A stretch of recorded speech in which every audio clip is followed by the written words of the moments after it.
I think that's just a preview to show us that it's... I think it's real this time. Now it's real. Just There we go. making sure. Yeah, it did. And now it's loading in. It's loading. Okay. What is going on, everybody? Please let us know if there's any issues, because we don't know if there because are. we don't know. Although I'm... What up, Angela? There we go. Ah! I'm pulling our live stream off my phone so I can make sure it's definitely working, because I don't trust YouTube saying that it is working, that it is. But I think it is.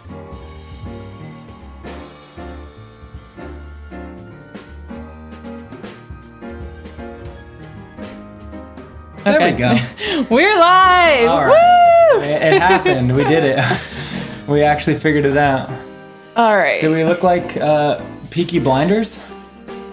Oh, thank you, We have our apple juice and our fake cigars. We have our And our Peaky apple hats. juice. We have to say it's apple juice because Yeah. I don't know that YouTube wants us to say what it actually is. I just broke my teeth on my glass. Okay, so we have Nick, Angela, Dave. Look at Tommy Timothy. in this picture, actually. Look at that. Yeah, we got Look at Tommy. us. He's got a. He's got a cigarette, though. Yeah, he's got a cig. You have a cigar, but we didn't want to buy cigarettes for this. I almost did. I almost bought cigarettes for this. I'm glad you didn't. I almost did it.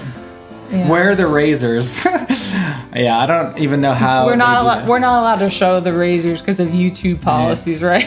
They sew the razors into their hats, yeah? I think so. Yeah. They're not I think just- they can take them out.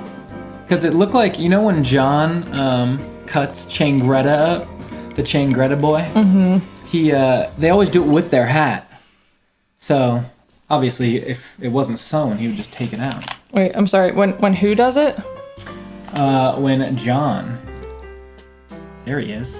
Wait, hold on. Come on. You got this. You got this. When John. There he is. You see, he's got a cigar. No, when I. John always smoking cigars. Uh-oh.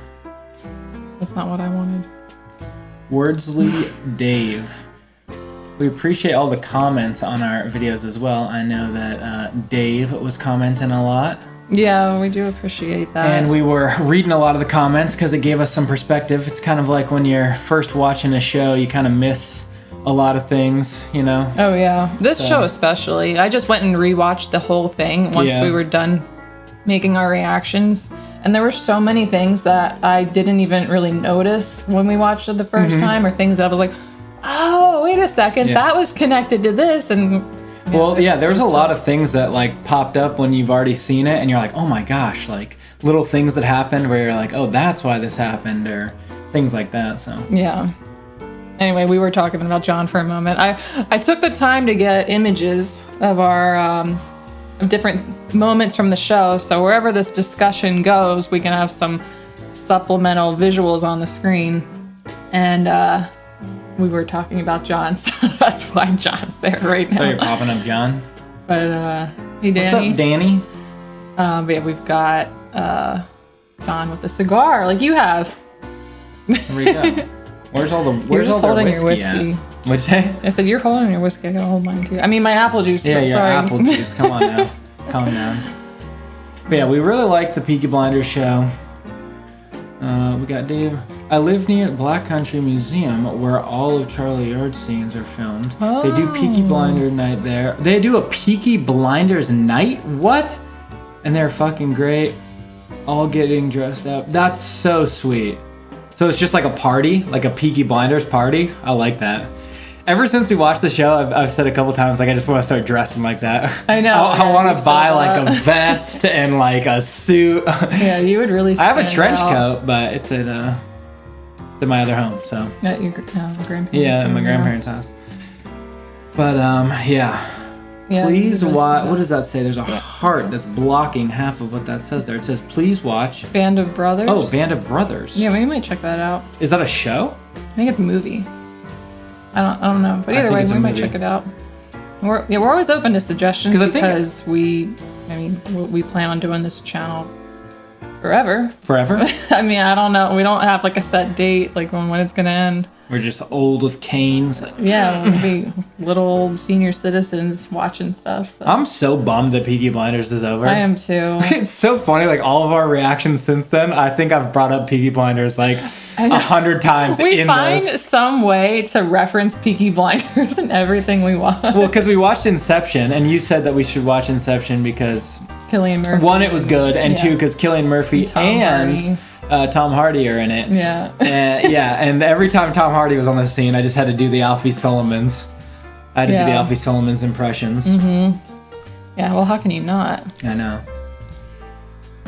It's so funny, like, everybody was talking about how great Alfie Solomons was, and when we first, like, saw Alfie, we were kind of like, oh, like, yeah, Alfie's cool, like, but we weren't really, like, he's, like, this great character, but then once it developed a little more, we were like, okay, now we see why people like Alfie, like... That's how I felt about him at first. Like, I remember people were telling us in comments leading up to the episode where he was in for the first time. Yeah. But we had already actually seen that episode because we, at that time, not anymore, but at that time, we had a backlog of videos. We had recorded and edited like a handful. So we had already gotten to know him. People were like, oh, you're gonna love this character that's coming, and we're like, oh, I hope they're not disappointed by our reaction. Yeah, we did not like Alfie, but we were just kind of like him.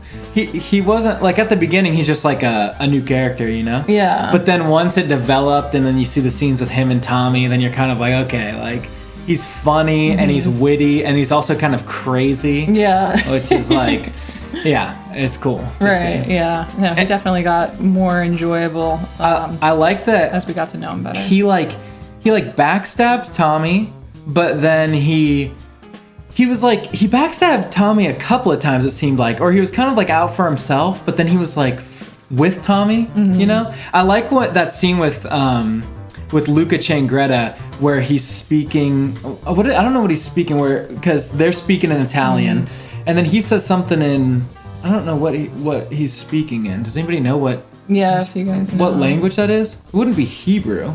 Is it maybe? Maybe? I don't know.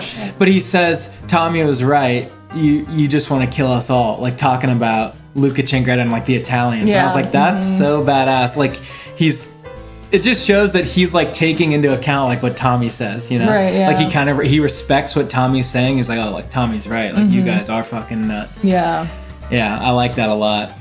Yeah, and he was really smart too. Like he's the type of person that doesn't come across as smart when you first meet him, but he actually turns out to be pretty intelligent. That's what's so he's like it's like kind of like an anxiety thing. I wouldn't want to be around him because he's like crazy, but he's like calm, you know? Like he's calm for a second and then he's just all of a sudden crazy. Yeah.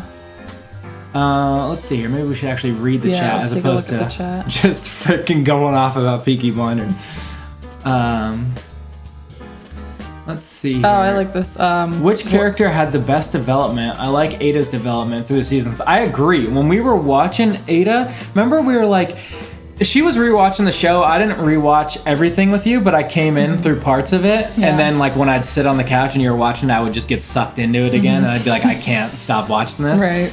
But Ada looked so different in the end. Yeah. That's another thing I liked. Appearance-wise, yeah, she had a transformation. But... Yeah, that's another thing I liked about the show is that they were young at the beginning, and you actually got to see them grow older during the show. Right. Like Finn, when we went and rewatched those early episodes with Finn, we were like, geez, Finn looks so young. John, even Esme looked like way younger. There's Finn, the first time you see him. They switched actors with him, obviously. Yeah, I mean, they had to have. Because look at that transformation. Even there, like that's Finn, 1 season apart. Finn in that picture compared to like where he ended is Alfie crazy. spoke in Yiddish, by the way. Oh, he's speaking Yiddish. But yeah, no, Ada had a pretty good, she evolved a lot. Like she was, at first, I guess she was kind of like into the communist stuff with Freddie Thorne. Yeah. And then she became even more of like a communist herself, and then it kind of like, I feel like she kind of diluted it to like socialism, And then she wanted nothing to do with the family for a while, and she didn't even like it when people called her Shelby. I guess her name was technically Thorne, but they still didn't want to, or she still didn't want to go by Shelby or be associated with them at all. But then she not only comes back to the family, but she comes back and then she's like part of the business, and then she's just super integrated with them again. And I thought that was nice to see. I like in one scene, I forget like when this was, but Tommy was like sitting on the couch and Ada was like in her office or something. And Tommy was like, "Oh, you're wearing lipstick again, Ada." Oh, Like basically saying that like Ada likes to look pretty and like Ada likes to wear fancy stuff, you know what I mean? And he was kind of like nodding to like, "Oh, like you're not really a communist anymore," you know what I mean? Like she like was slowly starting to fall back into like, I wanted to ball out with the Shelbys, you know what I mean? Like she had that vibe about her. Yeah, I think it was Jack Nelson that said they were used to be a communist, but now you're lipstick and diamonds. Yeah.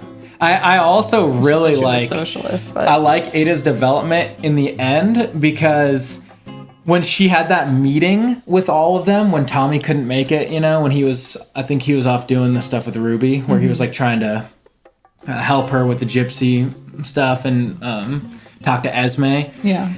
She was in that room with him, and she's so smart. Like, I love that she was like, not that she was smart at the beginning, but she like came in, she was just like, she seemed like a boss. Like, she seemed like the girl version of Thomas Shelby, where she like walks in, like she doesn't really give a shit. They're making kind of like snide comments at her. Yeah. And she was just right deflecting back at them. it Yeah. So quick. She was able to hold her own, no problem. 100%. I remember when we were watching that, we were like, damn, like Ada's good. Ada's good. 100%. I like that a lot. Yeah, I did too. I want to answer the one question. Yeah. It was what made us want to watch Peaky Blinders. Because I don't think we ever talked about why we wanted to start watching it. So I know, at least for me, my brother was the one that recommended it to me. So I don't know exactly when he started watching it. I know it was at least a few years ago. I don't think he had been watching it since the first season came out, but he definitely started watching it before the full series was available. Yeah. And I think he told me, because he knows the kind of stuff that I like. Like, I like period pieces. My biggest thing is fantasy. I love medieval fantasy. Yeah. But I do like period pieces. I do like things that take place at a different time. And he knew, just based on the things that I like to watch, that I would like Peaky Blinders. Yeah. And he was absolutely correct. Yeah, so. My friend Joe, I think, was the first person I heard Joe. about it from. Shout out Joe. And because we watch, like, we love like movies and stuff that are similar. Like, we like this. We like old Western stuff a lot. And this kind of reminded me of that. Kind of like Thomas Shelby's kind of like a Doc Holliday character, like something like that. And he was always telling me how great Peaky Blinders was. And he had watched it a couple times. I think I even like watched like a snippet of an episode he had when I like came over to his house, but I didn't really remember it. And once we started, I was like, yeah, I can definitely see why Joe recommended this, because I love Peaky Blinders. So basically we both were recommended by people that we were recommended Peaky Blinders from people that we trusted to give us good recommendations. Like, they know what we like, so we're like, okay, if they're telling us we should watch it, then we're most likely gonna like it. And it was honestly a good show to start correct. with, because not many people, I guess, on YouTube really react to Peaky Blinders, which I'm surprised about. I even tried to search for some people, and we kind of come up like on the first page there, which is kind of surprising, because you'd think that there'd be a lot of people reacting to Peaky Blinders. It's such a good show. Like, I'm like mind blown that more people wouldn't like it. But. Yeah, you'd think that there would be more people, bigger channels outranking us. Sock of the Goat said, "What's your opinion on Cillian Murphy?"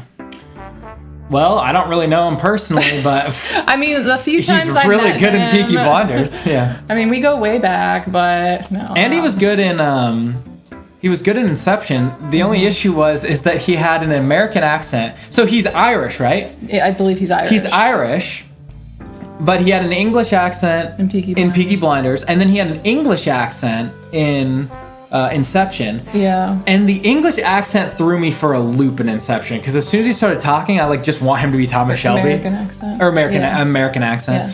Yeah. I wanted him to be Thomas Shelby so bad. And like, you could kind of tell though that he was Irish, or like had that kind of. It's probably easier for him to do an English accent than it is to do an American accent. you know, you would with think, Irish, because right. you can when we've watched some interviews of him.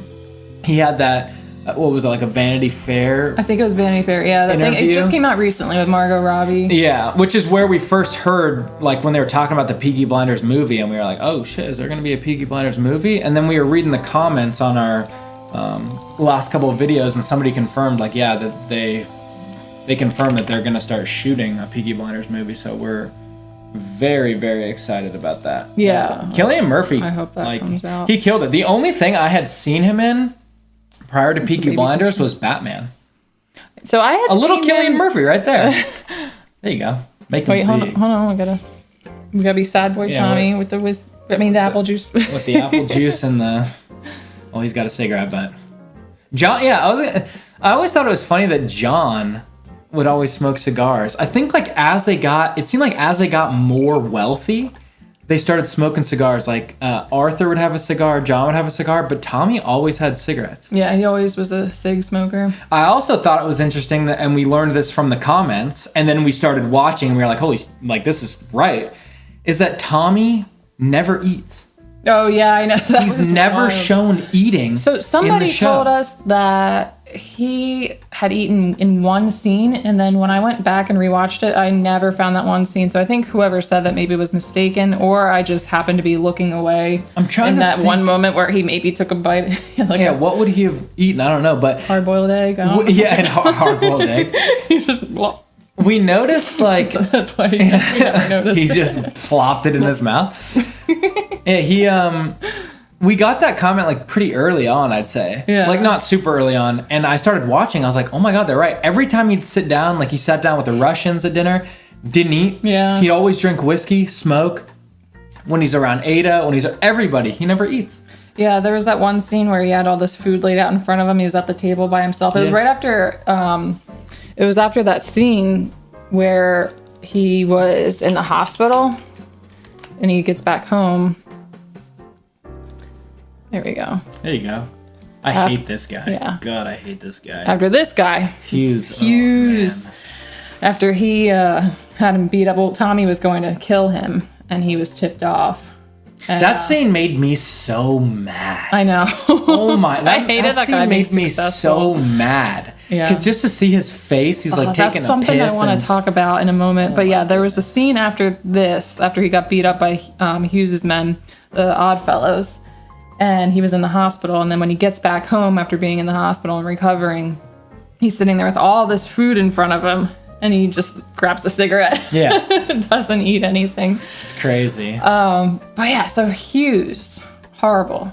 There's another guy that was horrible, and that was Campbell. Who do you hate more? And this also can be for the chat. Like, yeah, who was the worst villain for you guys? who was the worst villain? Like, I can say my It kept favorite. ramping up, I feel like. At first I was like, Campbell is a piece of dog shit. And then I got to Hughes, and I was like, Hughes is a piece of dog shit. I think he was worse because of...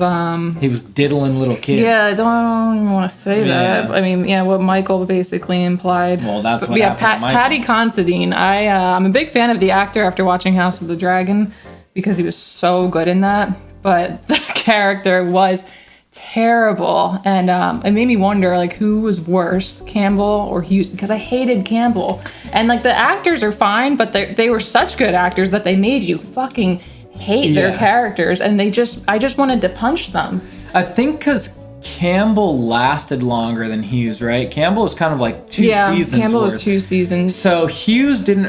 I think Campbell, I forget what the actor's name is, but he was also, we found out, he was the guy from Jurassic Park. Sam Neill. Yeah, and he was from Jurassic Park, Sam. And we didn't even realize that until somebody said that. And I was like, is that guy? And I was like, oh my God, that is that guy. Yeah, he looks so, well, because he's so young in Jurassic Park. Yeah. And someone said, like, yeah, the reason you hate him so much is because he's such a good actor. I'm like, you know what? That is absolutely correct. Even when you were rewatching it and Campbell was on the scene, or in the scene, I just got a sick feeling about it. I was like, oh my, like, I hate this guy. Mm-hmm. The way he talked, the way how he just his whole presence was just like, ugh. And then, like, when he would do that, like, with Grace, when he asked her to marry him, oh my, that is that was awful. That was, we were sitting there the first time, I remember when we were watching it, and we were like, is he no, he's definitely not doing this right now. And then he did it. We're like, yeah, he's doing this right now. This is not good. Yeah. This is just horrendous. But the villain that I actually really enjoyed watching the most was Luca Changretta. He was my favorite. Luca was awesome. But Luca, that's also yeah. because he looked badass and like he was badass. He was more of like a Peaky Blinder type than he was. Yeah, he was like on their level because he was part of the mafia. Yeah, he was like a gang member, Right. so it was kind of like, oh, he's badass. He's like almost like Thomas Shelby, but in a different way, you know, as opposed to Campbell. And Campbell's like just a corrupt piece of dog water. I know. He comes in the very first scene. And he Hughes. walks in and he's like, you guys have been working with the Peaky Blinders. Yeah. And then he does the same thing that he Yeah. was scolding them for. It's crazy. Yeah, he was I ridiculous. saw something from Dave that they said, who was your favorite character? Or no. Well, yeah, I guess who was your favorite character? We can answer that, but also find the other thing that It was piqued that. your interest. And It might have been that. I don't know. But yeah, who was your favorite character? my favorite character. I mean, I don't want to give a cheap answer and say Tommy, but Yeah, I think Tommy Can I was scroll my back down? favorite character, honestly. Yeah, you can scroll down. yeah. But if we had to pick somebody that wasn't Tommy, like if you don't want that basic, okay, well, the protagonist, Yeah. I would say Aunt Paul. I agree with that, actually. When Aunt Paul wasn't in the show anymore in season 6, I was just like, off the ugh. screen. And when Aunt Paul was kind of crazy, you know, after she almost got hanged or hungified. Yeah, throw her up. Yeah, we need Throw to our get Hughes girl off up. the screen. It's so offensive. Throw her up right there. Yeah, she was just awesome. Yeah. I like the dynamic between Tommy and Aunt Paul because Tommy, even though, well, I guess he did admit it a couple times, but like he needed Aunt Paul, and also Aunt Paul needed Tommy. I like when Aunt Paul is talking to Ada about Ada's kid that she's gonna have. I don't remember if it was when she was gonna have.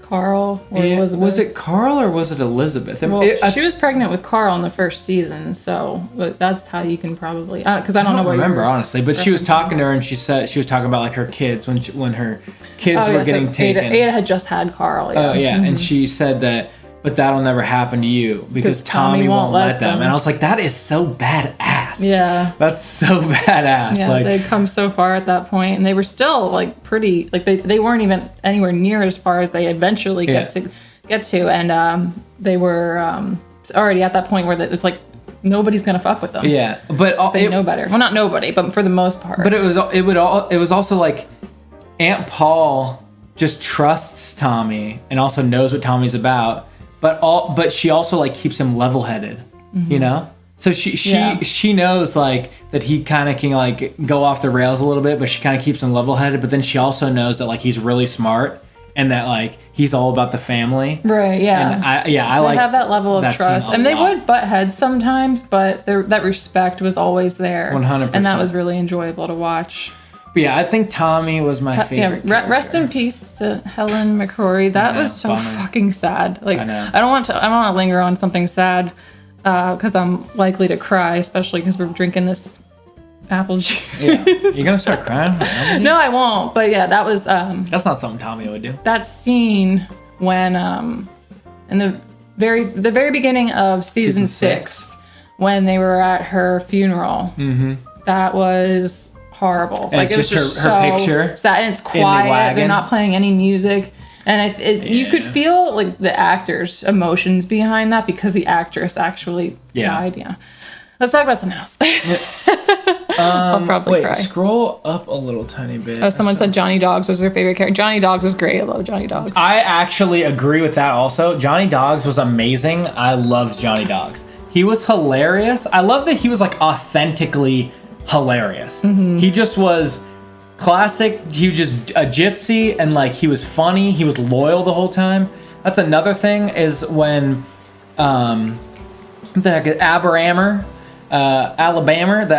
Hammer. Alabama. Yeah, the Alabama Hammer. When his son got shot, when Bonnie got killed, and he was messing with Johnny Dogs or whatever, he beat the shit out of Johnny Dogs with the hammer, and then he was Tommy came out and he was like helping Johnny Dogs back to the house, and he was like, he was like, I'm no black cat, Tom. And Tommy was like, I know, like, you're the only one out of everybody that I trust. And I was like, that's so true. Like, Johnny Dogs, he's a real one. Yeah, he was a real one. But someone, Elliot Powney, said something like Sabini is... Oh, here it is. Sabini was hilarious. I saw that. I was like, that is... every time, we'll be like just randomly like, fuck. Yeah, fuck. I know. We say that because fuck. The way he said fuck, he was fuck. His accent and now was we say that just around the house. Yeah, we just go, fuck. Like stub my toe, fuck. Yeah. 100%. Yeah, Sabini. That actor, I always think of him as the guy from Game of Thrones because he played the guy that cut off Jaime Lannister's hand in Game of Thrones. Pretty weird that there's a lot of people, books, a lot of people that were in movies or shows together in this show. Right, yeah. So there bunch of stuff going on. There was an episode that I can't remember the actor's name, but Aberamagold, Aiden or something, I think. I don't know. I forgot.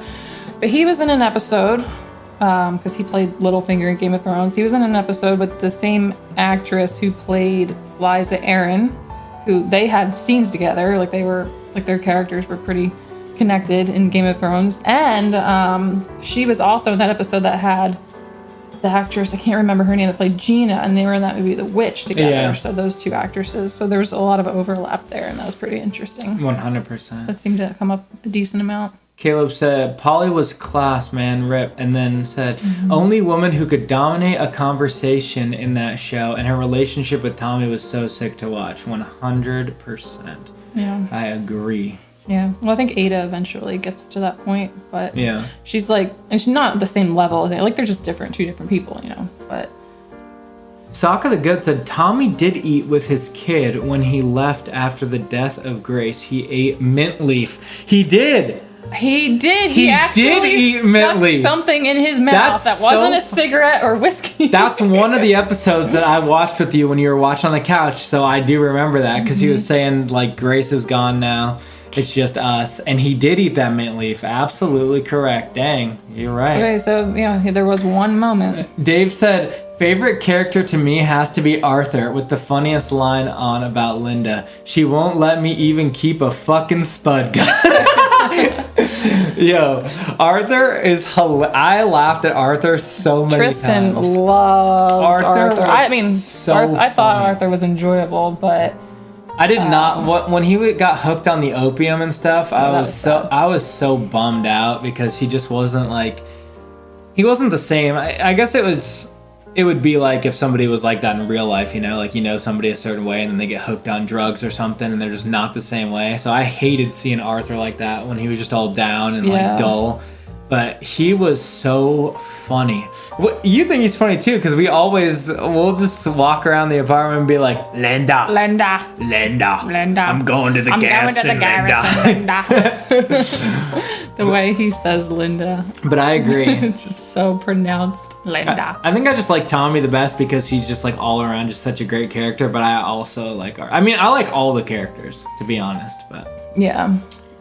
Besides the bad ones, which I still like them also because they were so good that they made me hate them. Yeah, I mean, but I hate them. Yeah, I mean, some people were talking. I saw in the chat about like Oswald Mosley, who was a real person in real life, like bring that fascist influence to England during that time, and that's clearly fucked up.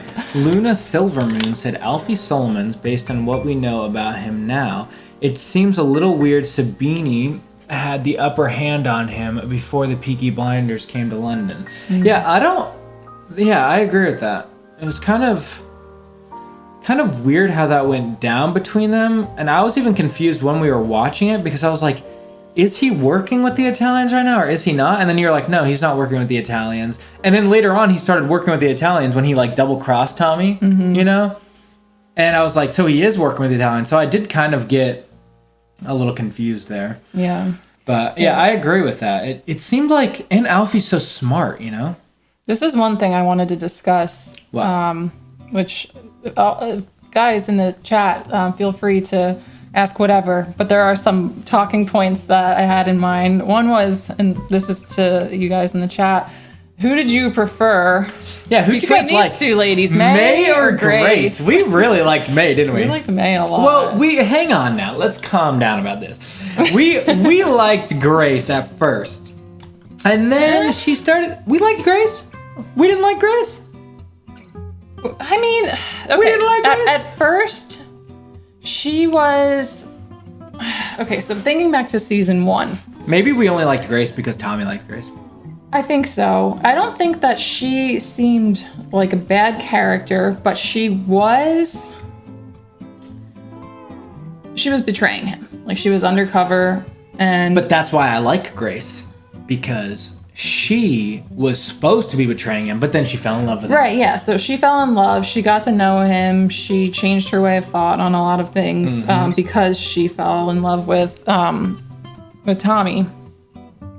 But I think when she came back in season 2, When she had her boyfriend, and then she was with Tommy. no, her husband. That was what made it especially horrible. That's right. I mean, it was a lot of bad. people, Not good. Not a lot of married people were sleeping with people outside their marriage in the Yeah. show. That was really fucked up. But Yeah, I agree with that. That's when we were kind of like, Grace is kind of a freaking sleazeball, but also she loved Tommy. I know, yeah. It's like her true love is Tommy, and then Tommy loved her, I think, to the end. Like, I was, that was the That's the understanding worst that I had. part. Is Tommy definitely the only person I think Tommy actually loved was Grace. That's why it made it so sick. Like, he saw her in all of his hallucinations. Like, he thought that he was the reason why she died. All that, but. Yeah, We saw but- a lot of people in the comments saying that they liked May. Oh, that's right, yeah. We were reading the comments, we were like, okay, so other people liked May also. Because I think we just liked that May was so nice. Yeah, She May seemed was so kind, and she had a lot of money. Like, she was incredibly She rich, was ballin'. but she was still so nice. Like, sometimes you think of people that are like filthy rich as like vapid, soulless people, Yeah. but she was actually extremely kind. Yeah, she was super nice. She was really nice to Tommy, and he seemed like he liked her. But then when Grace came back into the picture, that's when he like tried to end things with her. But then he kind of didn't, and then Grace came back. She's like, "Oh, I'm pregnant." Yeah. So he had to make a choice between the two of them, basically. And I remember thinking at the time, I was like, well, because he said to Michael at the end of season 2 that he was planning to get married. And we're like, wait, who is he going to marry? Is it going to be May or Grace? But it seemed like it would be kind of fast for it to be May. Like, he was already planning to marry May. But at the same time, I was still hoping that that's who it was going to be. I know, me too. But they only brought Grace back long enough just to kill her off. The only thing about May is that I found a little suspicious is that we found out that she was friends or acquaintances with Mosley. Yeah. So what the heck does that mean? They kind of just said that and then glossed over it, and I was like, okay, does that mean she's like aligned with Mosley's thoughts, or she just knows Mosley? Like, why would he bring that up? Because she seems way too nice to be like on Mosley's level. So the way that I want to think of it was that May and Mosley knew each other because they were both like rich. They were both part of this like high society when there's, back in the 1920s, there was such an obvious class system. And they probably ran in the same circles. They probably didn't know each other through like fascist rallies. Like, I don't know. I don't know. They glossed over it. That's why I'm like involved in that stuff. Did we like Grace again or what? Yeah. Did we love Grace? But it's funny because by the time Grace got killed, we started to actually like her again. We were like, okay, like if Tommy likes her, then then we'll like her too. And then she gets shot, and it was really sad. Dave said, May for me. We got IDLN says May for sure. We got Metamorphosis says, honestly, I hated Grace. Don't come for me.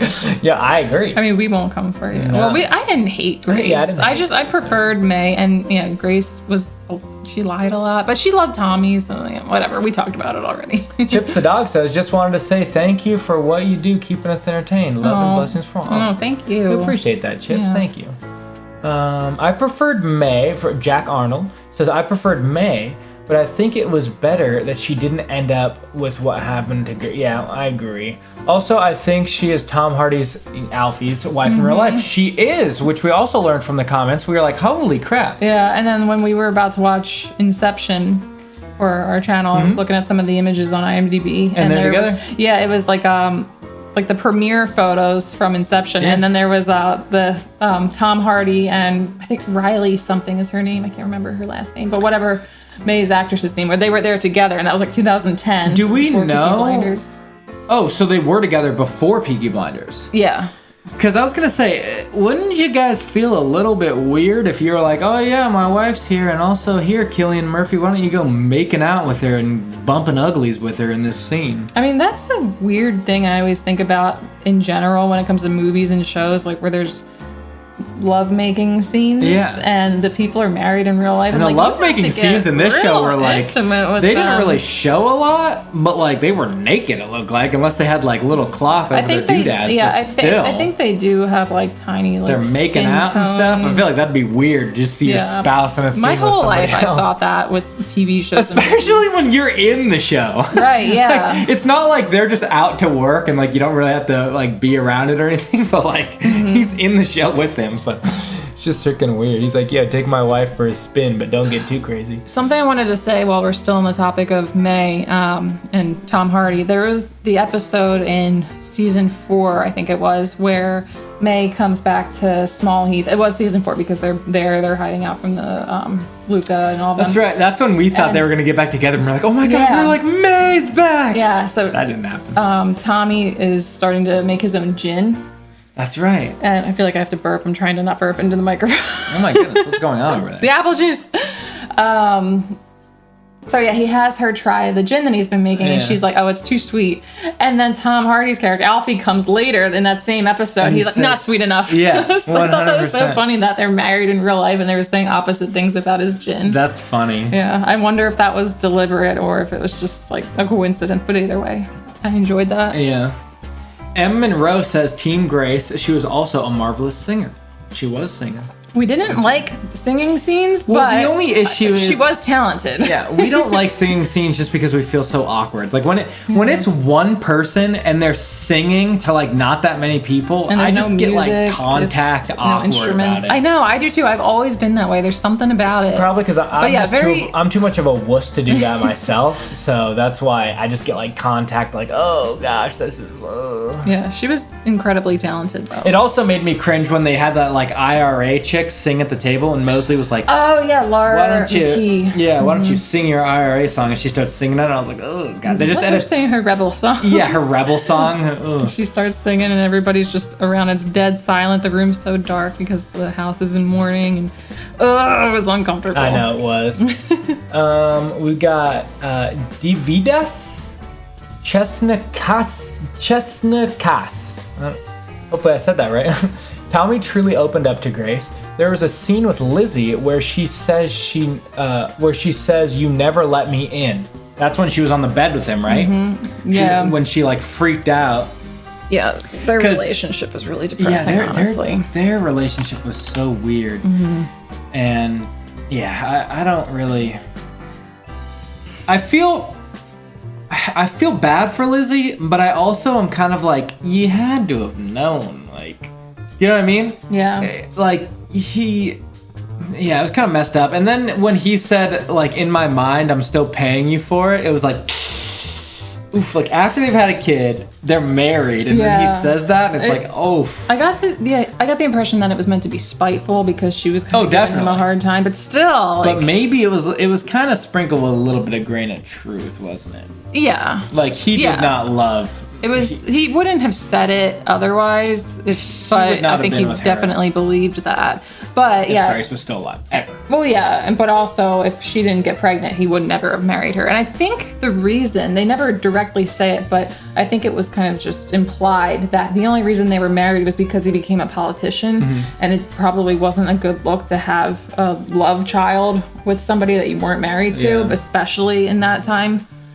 So. He also slept with Jesse Eden, and they just glossed over it. And then, like, he was getting, like, inaugurated or whatever. He was getting, like, when he won the he won the election. Mm-hmm. And Jesse Eden was like eyeballing Lizzie. Yeah. And we were like, oh my gosh, what's gonna happen with this? And then nothing ever happened. Right, yeah. Jesse wasn't really involved that much after that point. So I don't know if maybe they had future plans that they just ended up not going through with or what, but Chips the dog said, May all day, every day, no contest. Elliot Powney said, May all is better day, for every Tommy. day. All day, every day. May is better for Tommy overall, in my opinion. Grace might not have been a bad choice, and they did love each other. I didn't rate Grace highly either. Yeah. it's like I thought May was... The issue is I think Grace was better. I think Grace was for Tommy. Like, I think they're for each other, their 100%. love was as authentic as it could get. Yeah, but I think May was better for Tommy. Mm-hmm. I think Grace, and it kind of shows with how she was like able to like deceive and stuff when she was a cop and all that stuff. She's like more Tommy's speed, but I think he needed somebody like May, because May was more gentle and like more just like real, as opposed to Grace was like, you can kind of tell with Grace too when popular people and like live in this like rich lifestyle, as opposed to May. She was already rich, and May almost seemed like she was downplaying how wealthy she was. Yeah. Do you know what I mean? Yeah, but I think Grace was also probably not as rich as May. I'll never forget that moment where Tommy pulled up to her estate, and it's just this massive building. It looks like 5 hotels combined. Could you imagine living? How would you live by yourself? I mean, obviously she had maids and stuff, but how do you live by yourself? Yeah, I don't know, but I do think in an estate like that. I think Grace. I'll give it a try. I think her background was she came from a rich family too, but definitely not the kind of wealth that May had. But wasn't it May's like husband that died, that it was his estate? I don't know how May became rich. I don't know if it was her family or her husband's family or a combination of the two. I don't remember if they actually. We got Sadar in the chat. Yeah, or we're not sure how we say your name. Sayad? Sadar? If you want to correct us, we won't get it wrong. But we've definitely seen all of your comments. Yeah, we have seen your comments. We appreciate that. Thank you. He said Grace forever. Grace forever. So we got Team Grace. I feel like this is kind of split a little bit. It might be a little bit more May. Not gonna lie. It might be a little bit more if May. this was not my first time streaming on YouTube, I would try to figure out a way to do a poll. There's definitely a way to make a poll. Dave said May and Mosley. Sam, correct. What did you say about that? Did you say they got buck nasty? You better not have. No, I didn't say that. You better not have. You said it right? Oh, awesome. But no, I said that. Oh, what I was saying about May and Mosley was that they just ran in the same circles. They were both part of like this high society, so that's how they knew each other. It had nothing to do with his love for fascism. Good. So I still like May. Yeah. So I don't think you can associate her with that whole side of everything. Just they happen to know each other. Metamorph said, poor Jessie. I do think that she really liked Tommy. I do too. I think that, well, I mean, they all liked Tommy. He works his little magic to like manipulate. He's got like some kind of pheromones. He that attract all of the ladies. He knows how to work all of them. Like when he invited her to the like stables. His confidence and I know. Yeah, but he knows how to work different people. Like if they're wealthy, he takes them to a wealthy thing where they like wealthy stuff. If they're like Jesse Eden, he takes them to the horse stables and has like a nice dinner. Charlie Strong's yard. And plays Blackbird on the record player because he knows that was her love's favorite song. When he and Grace reunited, he took her to see Charlie Chaplin. That's what I mean. He just knows. The man is gifted with the ladies. He knows people really well. That's true. It's not just with the ladies. He manipulated everybody. And at first, we were like, yeah, we really like Tommy. That's how he was able to rise so high at the rate in which he was able to, was because he just knows people so well. He knows what they want to hear. Yeah, exactly. And we saw a comment, or I read a comment like early on that said something like, you like Tommy, or like everybody like likes Tommy, but like they don't realize how much of like an asshole he really is, and like how manipulative he really is. And then I started thinking about it and like started watching. I was like, you know what? You're right. You're kind of like, the audience is almost kind of charmed by Tommy also. Yeah. And then you kind of start looking at it, and he manipulates everybody. He manipulates Arthur. He manipulates Aunt Paul, John. Like he manipulates his whole family.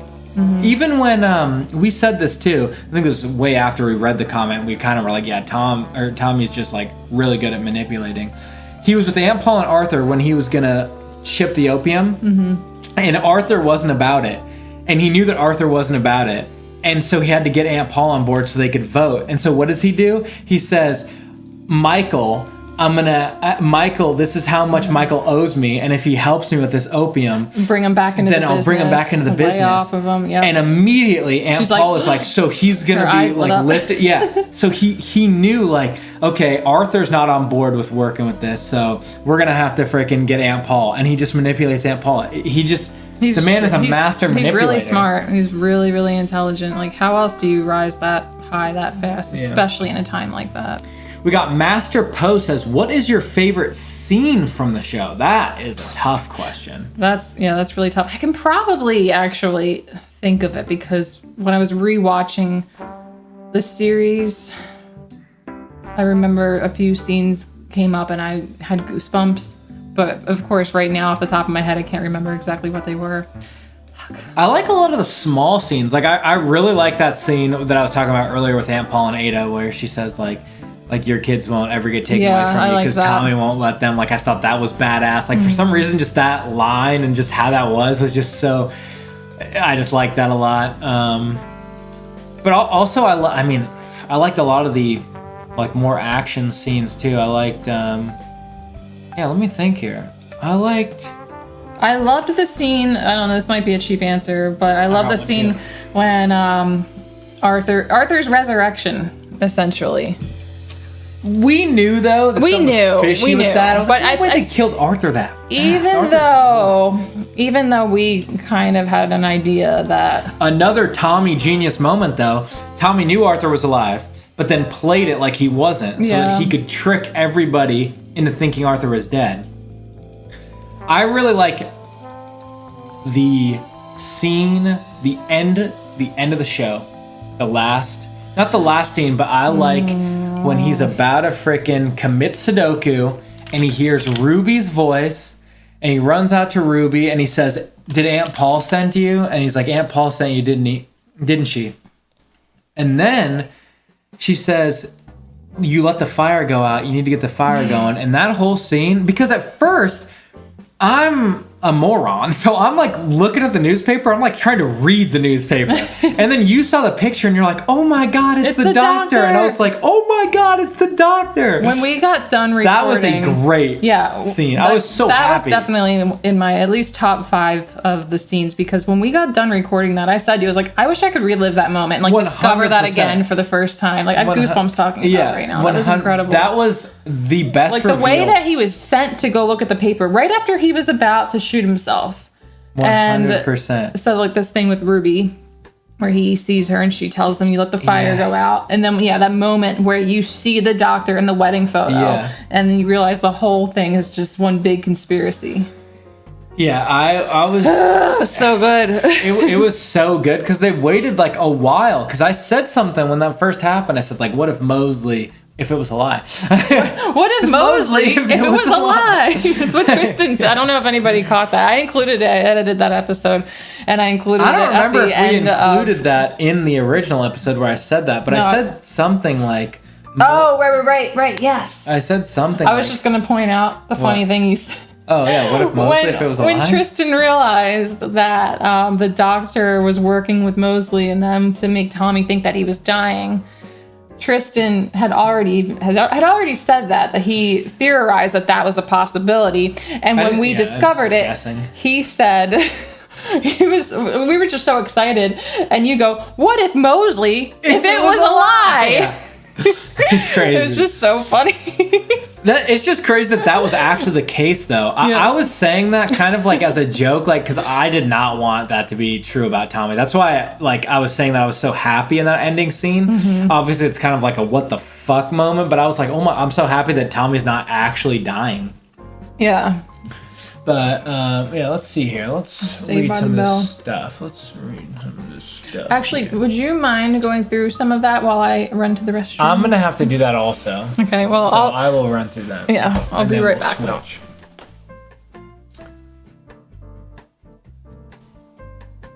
Dave said, and tell me, what was your take, Duchess Tatiana?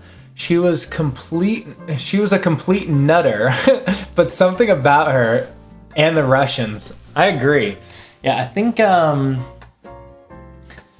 Tatiana, she just made me upset, but also I liked her. Like, what are you looking at me while I'm talking? It's a hallway. I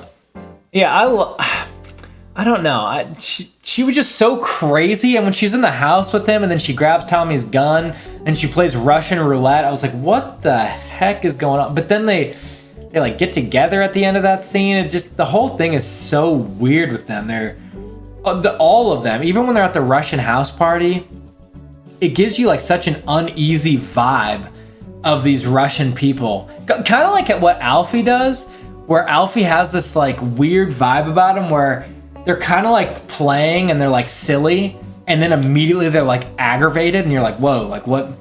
Like, are these people crazy, or like what is going on here? So yeah, I think Tatiana was a great character, but she was definitely crazy. She's nuts.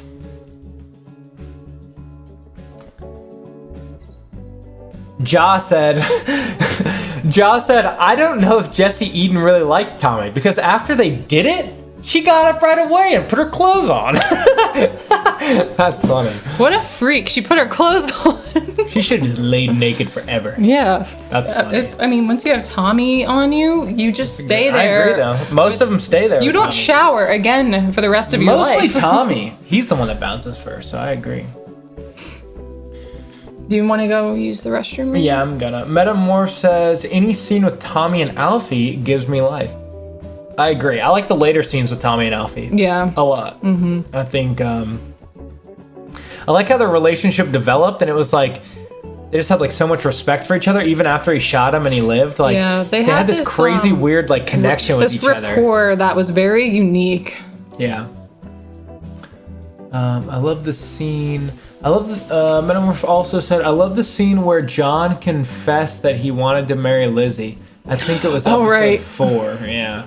And then Tommy marries Lizzie after he was the one that told John not to marry Lizzie. Well, he didn't tell him not to. He was she said she wasn't doing her job anymore, and she's doing it. Dave, Wordsley Dave, said, best scene for me is Alfie and Arthur, season 3, episode 5. Now that scares me more. And the scene with Alfie again in Tommy, season 3, episode 6, you crossed the line, Alfie. The acting was first class. Someone else in the chat said that was their favorite, or not that was their favorite. That's a lot of people's favorite scenes. I like how he says, like, he who lives by the sword dies by the sword. Yeah. Or he words it in his Alfie way, but something along those lines. Metamorph also said, as a Peaky fan, I highly recommend Legend. It is a true story of London's most notorious gangsters, twin Reggie and Ronnie. Both brothers are played by Tom Hardy. That's the movie that I was telling you about.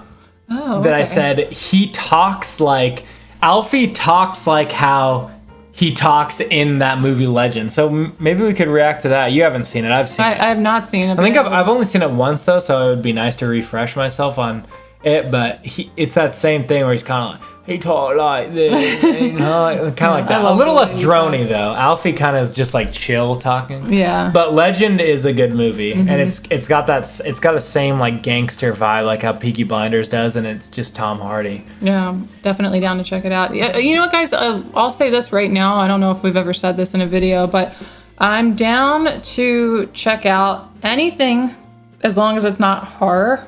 I don't like horror. I almost want to react to scary movies just because I want to see what it's all about with you. Yeah. I'm not going to be sleeping, and then I'm going to be a fucking nightmare to be around because I haven't slept. So, yeah, don't recommend anything horror because it will not be done. Did you know that the actors who played John and Michael are real life brothers? Yeah, we did learn that from the comments, and I did see they had the same last name. And I thought that was interesting because they don't look drastically different. But I don't have an image of the two of them together. But I don't think they look super similar. Not that I'm doubting the legitimacy of their relationship. It's just, I just think it's funny that they don't look super similar. But yeah, that's funny that they're brothers because in the scene, sorry, let me pull up another image. in the scene where John dies. Very sad. They actually both got shot together. So I wonder what that was like to film that as brothers, filming a death scene. And Arthur's actor, Anderson. He's also in Legend. Did you know that? Arthur's actor's in Legend? You know what's so funny about that is, for some reason, I saw a clip from Legend on like a YouTube short or something, just a snippet of it, and it was them walking, and there was a guy behind Tom Hardy that almost looked like Arthur, and I didn't really watch the whole thing. I think I was just scrolling, and I was like, God, that guy kind of looked like Arthur. I was like, I wonder if Arthur's also in that movie. There you go. So he is in that movie. That's funny. Yeah. I haven't seen it in a long time, so I just saw the YouTube short recently. What is this? Cillian Murphy doesn't like praise or being the center of attention, and sometimes he makes me think he's playing himself instead of Thomas Shelby with those lingering looks or gestures in interviews. Oh, that's funny. Yeah, I can see that with him. I was going to say this earlier. We were talking about Cillian Murphy. I don't know if anybody has seen the movie Red Eye. The very first thing I ever saw him in was Red Eye. It was him and Rachel McAdams. And almost the entire movie takes place on a plane. Yeah, I was going to say it's something about a plane, but I don't think I've ever seen that movie. Yeah, is that a good movie? Isn't he a bad guy in that movie? It's like, I don't know. It's entertaining. It's not like a movie you'd want to keep watching. But yeah, he's a bad guy in that movie. And he has an American accent too. So it was actually it might have even been Peaky Blinders that made me realize, because he spoke with an English accent in Peaky Blinders, of course. But I remember thinking like, oh, is he not American in real life? Because so many things that I had seen him in when, or before Peaky Blinders, he had an American accent, like Red Eye and Batman, Inception. There was definitely at least one or two other things, but I mean that's what's funny is I didn't know that he was Irish or anything. I know, because I didn't know he was anything. I didn't know he was freaking Indian. I didn't even know he existed. We thought he was a Martian. But yeah, anything I'd seen him in, like I think maybe the only thing I saw him was Batman and like maybe something else. I'm not sure, but yeah, he always had an American accent. So it's like, oh, he's probably just American. But no, he's not. He can obviously do a bunch of different accents. But after, just like I was saying earlier with Inception, after I'd heard him with his accents, and then I hear him speak in an American accent, I'm kind of like, you can kind of tell that he's like doing an when we American watched accent. Inception, the American accent came through a little bit. The American accent wasn't totally there, but there was like a little bit of Irish twist to some words. I was like, okay, he's definitely, but in Red Eye, he can do a better American accent than I can do an Irish. I haven't watched Red Eye in a long time, but I thought that in Red Eye, you never would have known that he wasn't American based on the way that he was speaking. Oh yeah, and he's probably going to win an Oscar Best Actor because he got the Best Actor award at the Golden Globes, and typically if you get Oppenheimer. For Oppenheimer, which we is have also not seen. We can react to that. Yeah, we have to.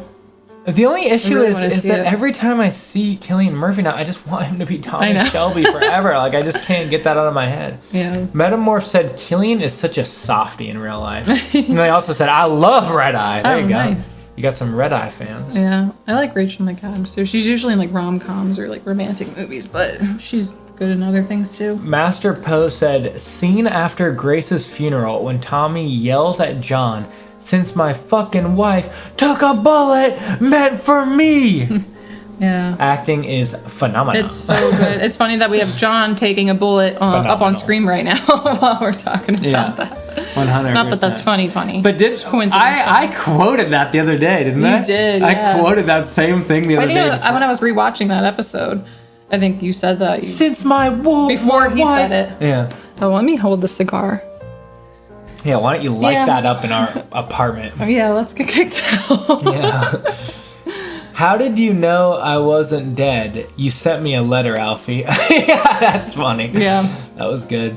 Watch In-Betweeners by AJ Hanks. It's the funniest show in UK history. I don't think I've ever heard of it either. Yeah. Did you watch Oppenheimer? Unless it's horror. I'm not watching.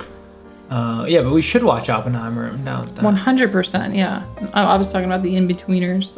I was just joking. I was saying, if it's horror, I'm not watching it. Oh, we're watching it. But yeah, I would love to see Oppenheimer. Everybody thinks it's so good. My mom... Okay, so Elliot also said I second the In-Betweeners. Okay, oh, nice. So okay. multiple people know about this. We will add it to the list. We've got a huge It's a comedy list. or what? But yeah, so my mom, she said she tried watching Peaky Blinders a few years ago, and she couldn't get into it. And because my brother recommended it to her. And then I think when she got the vouch from my brother and myself, she was like, all right, I'll watch it again. And she went through and watched it, and she liked it. She actually was able to get through the whole thing this time. And she had also just watched Oppenheimer, and when she started watching Peaky Blinders, she said, I don't really like that Cillian Murphy. And I was like, why? What's wrong with him? She was like, I've just seen him as a bad guy in too many things. I think that's why. And then she watched all of Peaky Blinders, and she watched Oppenheimer, and she was like, he's such a good actor. Yeah. I'm like, okay, there we go. She gets it finally. I agree. All right. But yeah, it's funny how your perception can change based on the roles that people play. Yo Wizzle said, they aren't wrong. Watch the In-Betweeners. Trust me. I'm getting a lot of support for the In-Betweeners. I've never even heard of it. But I'll definitely look into it. We've got a list, so. Boardwalk Empire is a great gangster show with an impeccable cast of characters. I think I've heard of that too. Yeah, I've heard of it. I haven't seen it, but I've heard of it. We got another. Yes, the In-Betweeners is iconic. In-Betweeners is goated. Damn, okay, so the In-Betweeners is crazy. Yeah. Wordsley Dave says, how many shows do you have on your list? I don't know. Well, we've kind of been trying to watch movies lately. Yeah, we're trying to do a lot of movies just before we get into another show. Yeah, just because we did Peaky Blinders, and oh my goodness, you puffing on that thing? Keep going, I want to pull some out. Just because we finished Peaky Blinders, and we're just kind of like, okay, maybe we'll react to some movies, which we know a lot of people loved watching us watch Kung Fu Panda. Oh my god. I was dying laughing at some of the comments where somebody said, like, you're really gonna stop watching the greatest show ever to watch some idiot kids movie? I was dying laughing. I'm not gonna lie though, I actually really liked Kung Fu Panda. No, Kung Fu Panda is fantastic. It's no Peaky Blinders. They're two totally different not things. Peaky Blinders, but you can't compare them. I thought it was hilarious. Kung Fu Panda 4 is coming this year. Yes, we're very excited for that. Never knew anything about Kung Fu Panda until like the past month or two, but now I'm really excited for Kung Fu Panda 4. But we're also thinking like maybe we do Sons of Anarchy. Maybe. Yeah. I don't know if she's into it, but I've seen a lot of episodes of Sons of Anarchy, but I haven't seen the whole thing. So what I was gonna say when we were talking about... And you said you haven't seen Prison Break? We should watch Prison Break. This is what I was gonna say when we were talking about our list. So you mentioned how we've been trying to do a lot of movies lately because we want to diversify our video catalog, whatever. We want to diversify our channel, like get a lot of different things on our YouTube channel. And when you do a TV show, as we learned through Peaky Blinders, no regrets, but it's a huge commitment. And anytime we uploaded anything that wasn't Peaky Blinders, we got a lot of hate. Yeah. So we kind of want to... I wouldn't say a lot of hate. Well, not a lot of hate, but we got some hate. And we kind of want to just do a lot of movies before we do another TV show because you have to stick with it for a long time. And it's like, we really only have time to do one recording per day with our schedules because like we both have... shameless plug, we both have our own individual YouTube channels that you can check out. They're linked on our channel. We both stream on Twitch. You can check that out too. I have a couple of YouTube channels too. I never promote my gaming channel, but that's there if you ever want to see it. Anyway, but we both have really busy schedules. So doing a TV show is such a big commitment, and it's like we kind of have to just stick with mainly that for a long time. So not that we're never gonna do another TV series. It's just we're going to do some movies before we move on to another series. But we have a couple of movies that what did we watch yesterday? Oh, well, no, that's fine because somebody said oh yeah. We got a couple of reactions coming out. We got John Wick 2. So we are gonna continue the John Wick series. We recorded John Wick 2 yesterday. We did John Wick 2 yesterday, but we're not gonna say anything about that until it's edited and posted. And then we also watched Uncut Gems. I don't know if anybody's seen Uncut Gems with Adam Sandler, but we watched that as well. We got a recommendation for Dairy Girls. I've actually seen that. That's a great show. It's so funny. And it's really interesting. You learn a lot about the stuff that was going on in Ireland. I think I've seen a couple of episodes of that. Maybe it was you. Hilarious. I loved that show. Yeah. I don't think they ever continued it. I think it was, 2 seasons? I don't know. I just looked at you like you knew. I know. It was 2 seasons. But Dairy Girls was absolutely great. We could even do a reaction to that since you've never seen it. It would not be a big commitment because it's not that many episodes because they didn't continue it, unfortunately, but I loved that show. M. Monroe said, any Kung Fu Panda gets an automatic thumbs up. That's what I'm saying. I love Kung Fu Panda. Yeah, I love Poe. I thought it was hilarious. Yeah. Sadar said, do Christopher Nolan movies. Christopher Nolan movie reactions are very popular these days. Yeah, we were looking at the movie list on IMDb, yesterday or something like that? And there wasn't too many movies I feel like had seen, or I had seen. Well, you were looking at it and you were just kind of letting me know about some of them. Yeah. There wasn't very... What is it? Hold You the prop? giving me my cigar? I don't feel like holding it anymore. Dan said, watch Top Boy Summer House series. Not sure what that is, but we'll look into it. I never heard of it. Wordsley Dave said, what part of the good old U.S. the U.S. of A are you from? We are from California. California. I'm originally from the East Coast, but Tristan's been from the West Originally Coast. from West Coast, but now I'm California. Life. Yeah. Was that a real cigar? No. Is that a real cigar? No, it's not. Does it look like one? Wait, that actually, smells like one. That actually is real though, right? Yeah. I was just kidding. I was like, no. Got a box of them that never gets smoked. The fuck said Yellowstone. I love your name. Said Yellowstone is also a pretty good one. Okay, yeah, I've heard of Yellowstone.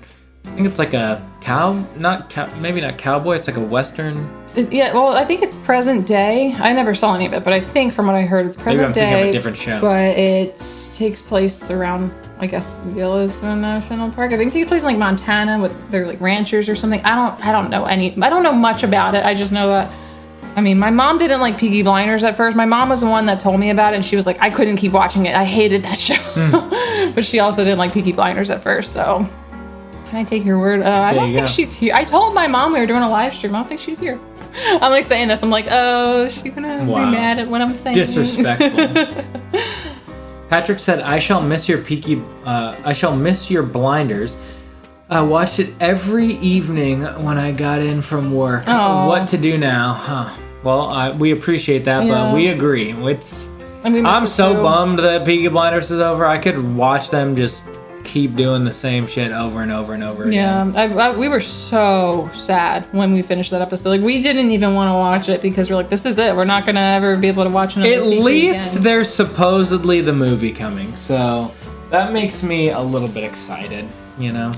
Where would you rank Peaky Blinders in your favorite shows you have ever watched? I have a hard time ranking like 1, 2, 3, 4, 5, but I usually have like a top 5, and Peaky Blinders has definitely gone into my top 5. I mean, right now it's kind of like top 1 because I don't really watch shows. So yeah, you don't watch a lot of shows, but I like that's up there with me. For me, it's up there with Game of Thrones season 1 through 4, Last Kingdom. The Last Kingdom. You watched that? Oh my god. We have. I almost wish we hadn't seen it because we've had a lot of comments saying you guys should watch The Last Kingdom. Yeah, what do you guys think about The Last Kingdom? I know We've already watched it, and I UK, freaking loved The Last Kingdom. Yeah, that's definitely one of my top 5 favorite shows. I wish we could have. I didn't see it, and we could have reacted to it because that was such a good show. That was What was I just gonna say about that? It was fantastic. Uhtred, Son of Uhtred. That was a show where they did a movie. They wrapped up the series and then they ended up doing a movie. So Peaky Blinders might end up doing a similar thing. But yeah, hopefully. I think Peaky Blinders was just great. It was such a good movie. Such a good show. But I'm waiting for the movie. Yeah, it was so good. Have you watched Dark? My family was obsessed with Dark. Like my mom, my brother, and sister. I had a friend that was obsessed with it. But no, I have not watched it. You haven't seen it, right? It's a German show, so you watch it. You have to watch it with subtitles, unless you happen to know German. You never told me. I'm not really a fan of watching shows with subtitles like the whole time, unless it's like a little bit. But you could always do they have the English dubs. Yeah, but that's just horrendous. Yeah, you don't want to do that. I can't do that. M. Monroe said, "Can't wait for the movie. I hope Duke has a huge part in the movie. I know. We went from like, what the hell's Duke doing, to then like Duke just became a badass like out of nowhere when I don't think I have an image of him. When he tells Finn that he's banned from the family. We're like, oh shit. That's another thing. What was Finn doing? I wanted to talk about something. What was Finn doing? I wanted to talk about something because when I was rewatching, I was like, okay, this guy actually, I felt bad for Billy Grade. So he almost got his nuts chopped out. Yeah. So this guy, he was an informant, and that automatically makes you not really want to like him because he was, he was like going against them. He was, betraying them. But they forced him into the gang. Like, he did not want to. He was singing. He was having a great time with his new singing career. And then Arthur just comes in and intimidates the shit out of him. And then Finn's like, you're a Peaky Blinder now. Yeah. And you're a Peaky Blinder now, Billy. And then it's like, he clearly was informing on them because he hated them. But was he wrong to hate them? I felt bad for this guy. The issue with the Peaky Blinders in general is that, they would do horrendous shit. Yeah. And, we liked them because we liked the character development, and, we could see, some of, Tommy and Arthur, their soft side, and, we thought they were funny, and, they're charming. But, they did horrendous shit. They were killing people. They did whatever they wanted. I think Tommy even said something at the beginning about owning the garrison, somebody said something to the effect of the Peaky Blinders just take whatever they want. Yeah. You know what I mean? Mm-hmm.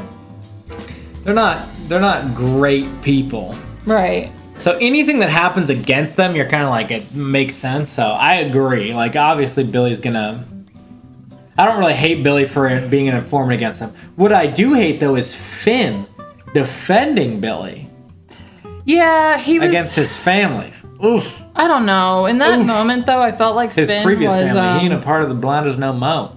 I know, yeah, they disowned him, which I thought was really harsh. I was like, damn, that was a pretty extreme thing. I don't know. But he's it's hard one. To say. But I saw a comment about this, and I was like, you know what? That's true. What was it? Finn's the reason Aunt Paul got killed.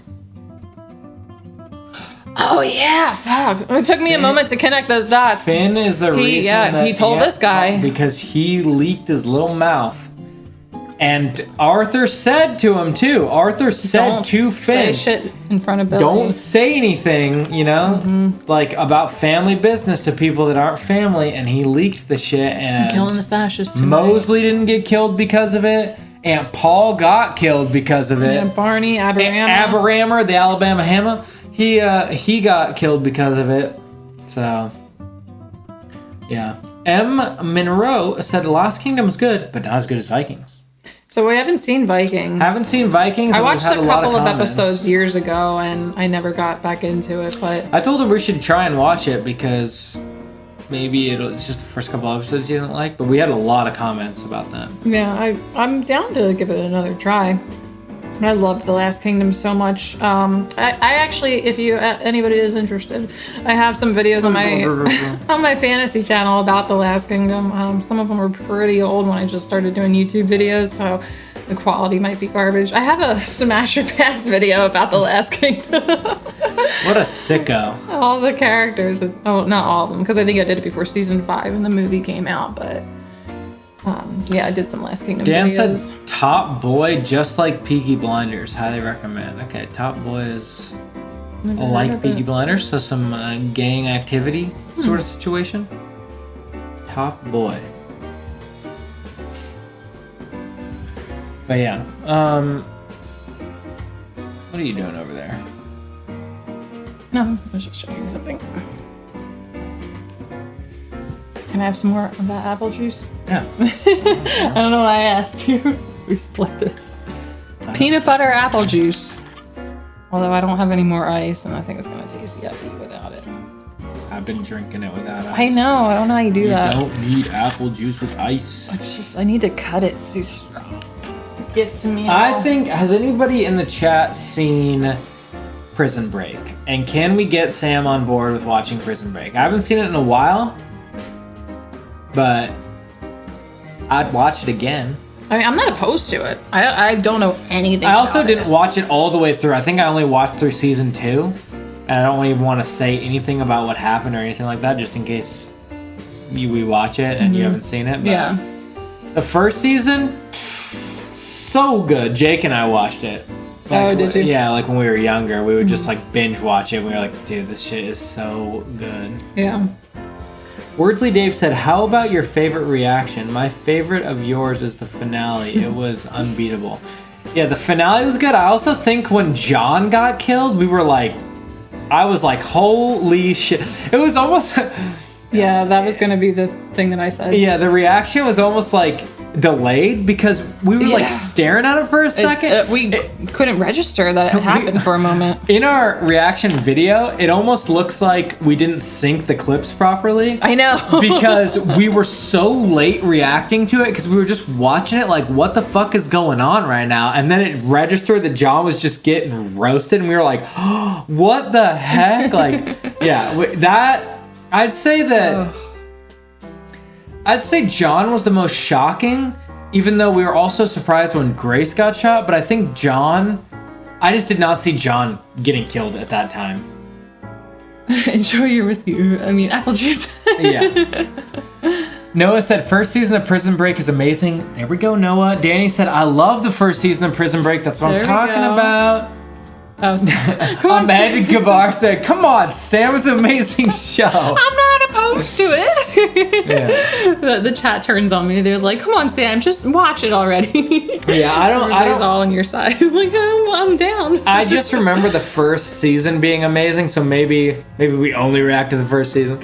But yeah, we'll see. No, we'd have to do the whole show. But I haven't seen the whole show. I just know that the first season and maybe some of the second season too, but the first season was I was freaking hooked on Prison Break. I was like, holy, this is just amazing. Yeah. Enjoy your whiskey apple juice. Yeah. I'm sipping a Navy strength gin. Oh shit, Ooh. Dave's got his gin going, huh? Is it sweet? Yeah, is it sweet or not sweet enough? Is it Tommy's gin? Yeah, I wanted to talk about what my favorite reaction was, and that was like what Dave said. The finale, like I would love to give a different answer because there were a handful that I could go with that things that really got a super visceral reaction out of us, like John, Grace shooting Campbell at the very beginning of season 2. That's true. Because we were left on that cliffhanger, like, oh my god, does Grace get shot? Like, what's going to happen? That was before there? Grace shot Campbell. The cliffhanger was when it was just the train going by and the gunshot, and we were like, my god. It seemed like Campbell shot Grace, but we were theorizing that maybe Campbell shot himself. That's what we thought. We thought Campbell did the old dirty And then Sudoku. she had, I think I actually have an image of it. She actually had... Wait, here we go. I got it. She had a gun in her bag, and... blasted. That's how they were able to hide the fact that she was even going to be able to defend herself in that moment. So that was a good one. That was pretty early on, though. Like, we were invested at that point, but we were not as invested as we eventually became. But yeah, John was a big one. But yeah, that moment where I saw the doctor in Mosley's wedding photo was great. The craziest moment to me. Like, that was one of my favorite moments watching anything ever. I don't know, it just got to me so much. I wanted Tommy to kill that guy so bad, and then he didn't. I was like, and I get it. Like, I don't know if he read these. She doesn't read I read the comments. Yeah, he'll tell me about the comments. And I'll tell him. I edit most of the videos. Whoa, what the hell? I do edit most of them. So I don't have the time. You tell me about. Okay, come on. You know I do. I don't know. Most of them. Most of Peaky Blinders. I don't know. I edit all the good ones. No big deal. All the ones you guys love the most. Yeah, all the ones you love the most. No big deal. Well, I edited the finale. So. Grace getting shot. That was me. No big deal. No, it was not. I did all season 1 and 2. No, Grace getting shot was mine. Oh, Grace getting shot. Yeah, you better watch I was picturing. I was thinking Grace shooting Campbell because that was just on the screen. What was I gonna say now? Now I'm just confused. Now I'm just so confused. It was about this, right? It was about this. It was about him not killing the frickin' doctor. Mm-hmm. And I read a comment that said the reason why he didn't kill him is because the bell went off. And he said something like, What time was it? 11? Maybe it was 11 a.m.? Yeah, the 11th The 11th hour. That's what it was. And that was armistice. And that was like something with the war where they like, it was like peace. And that's why he said like peace at last. And then he didn't kill him. But I was still just like, oh, why didn't he? He should have shown up 10 minutes earlier. Yeah. And then 100%. He would have 100%. I agree with that. And then he gets back to his what would you call it? His horse and carriage? What is the wagon? His wagon. And it's burning down. It's got all this stuff in it. I was like, oh, that was so hard to watch. But I did notice a comment, and I don't know if I told you this, but I did tell you. Yeah, you did. That in the beginning episode of Peaky Blinders, he shows up, he's on a black horse. And in the last episode, he's on a white horse. He leaves on a white horse, he enters on a black horse. I thought that was cool. Yeah, there's him on the black horse. I thought that was really cool. Noah said also love from Australia. Oh, some Australian love. Yeah, we have people from all over the world. Appreciate that. So cool. Sending love back to Australia. I don't really watch reactions, but as a huge Peaky Blinders fan, I loved watching yours. Oh, well, thank you so much, Noah. I really appreciate that. That's so sweet. We appreciate that. Yeah, I watch reaction videos myself. Mm-hmm. And but you don't really watch reaction. You've been getting a little more into it, I feel like. You didn't really understand at first.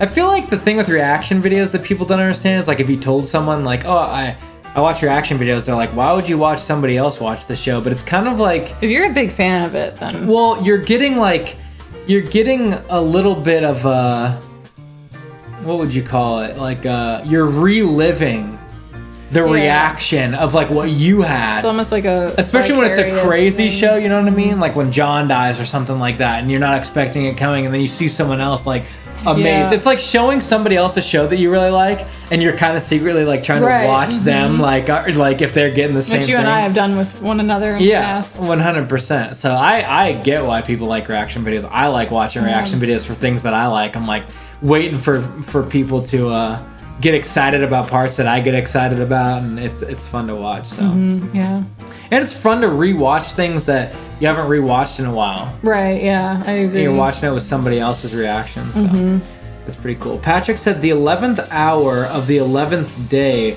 of the 11th month when the guns fell since 1918. Yeah, silent in 1918. So in World War One. But armistice. Yeah, it seems like that was such a huge deal throughout the whole show, was Tommy's battle with his PTSD. Yeah, and all of them with their battle with their PTSD, but Tommy kind of. I really. Tommy acted like it wasn't an issue. You know what I mean? Like Well, no. I mean, like Tommy acted to other people like it wasn't an issue.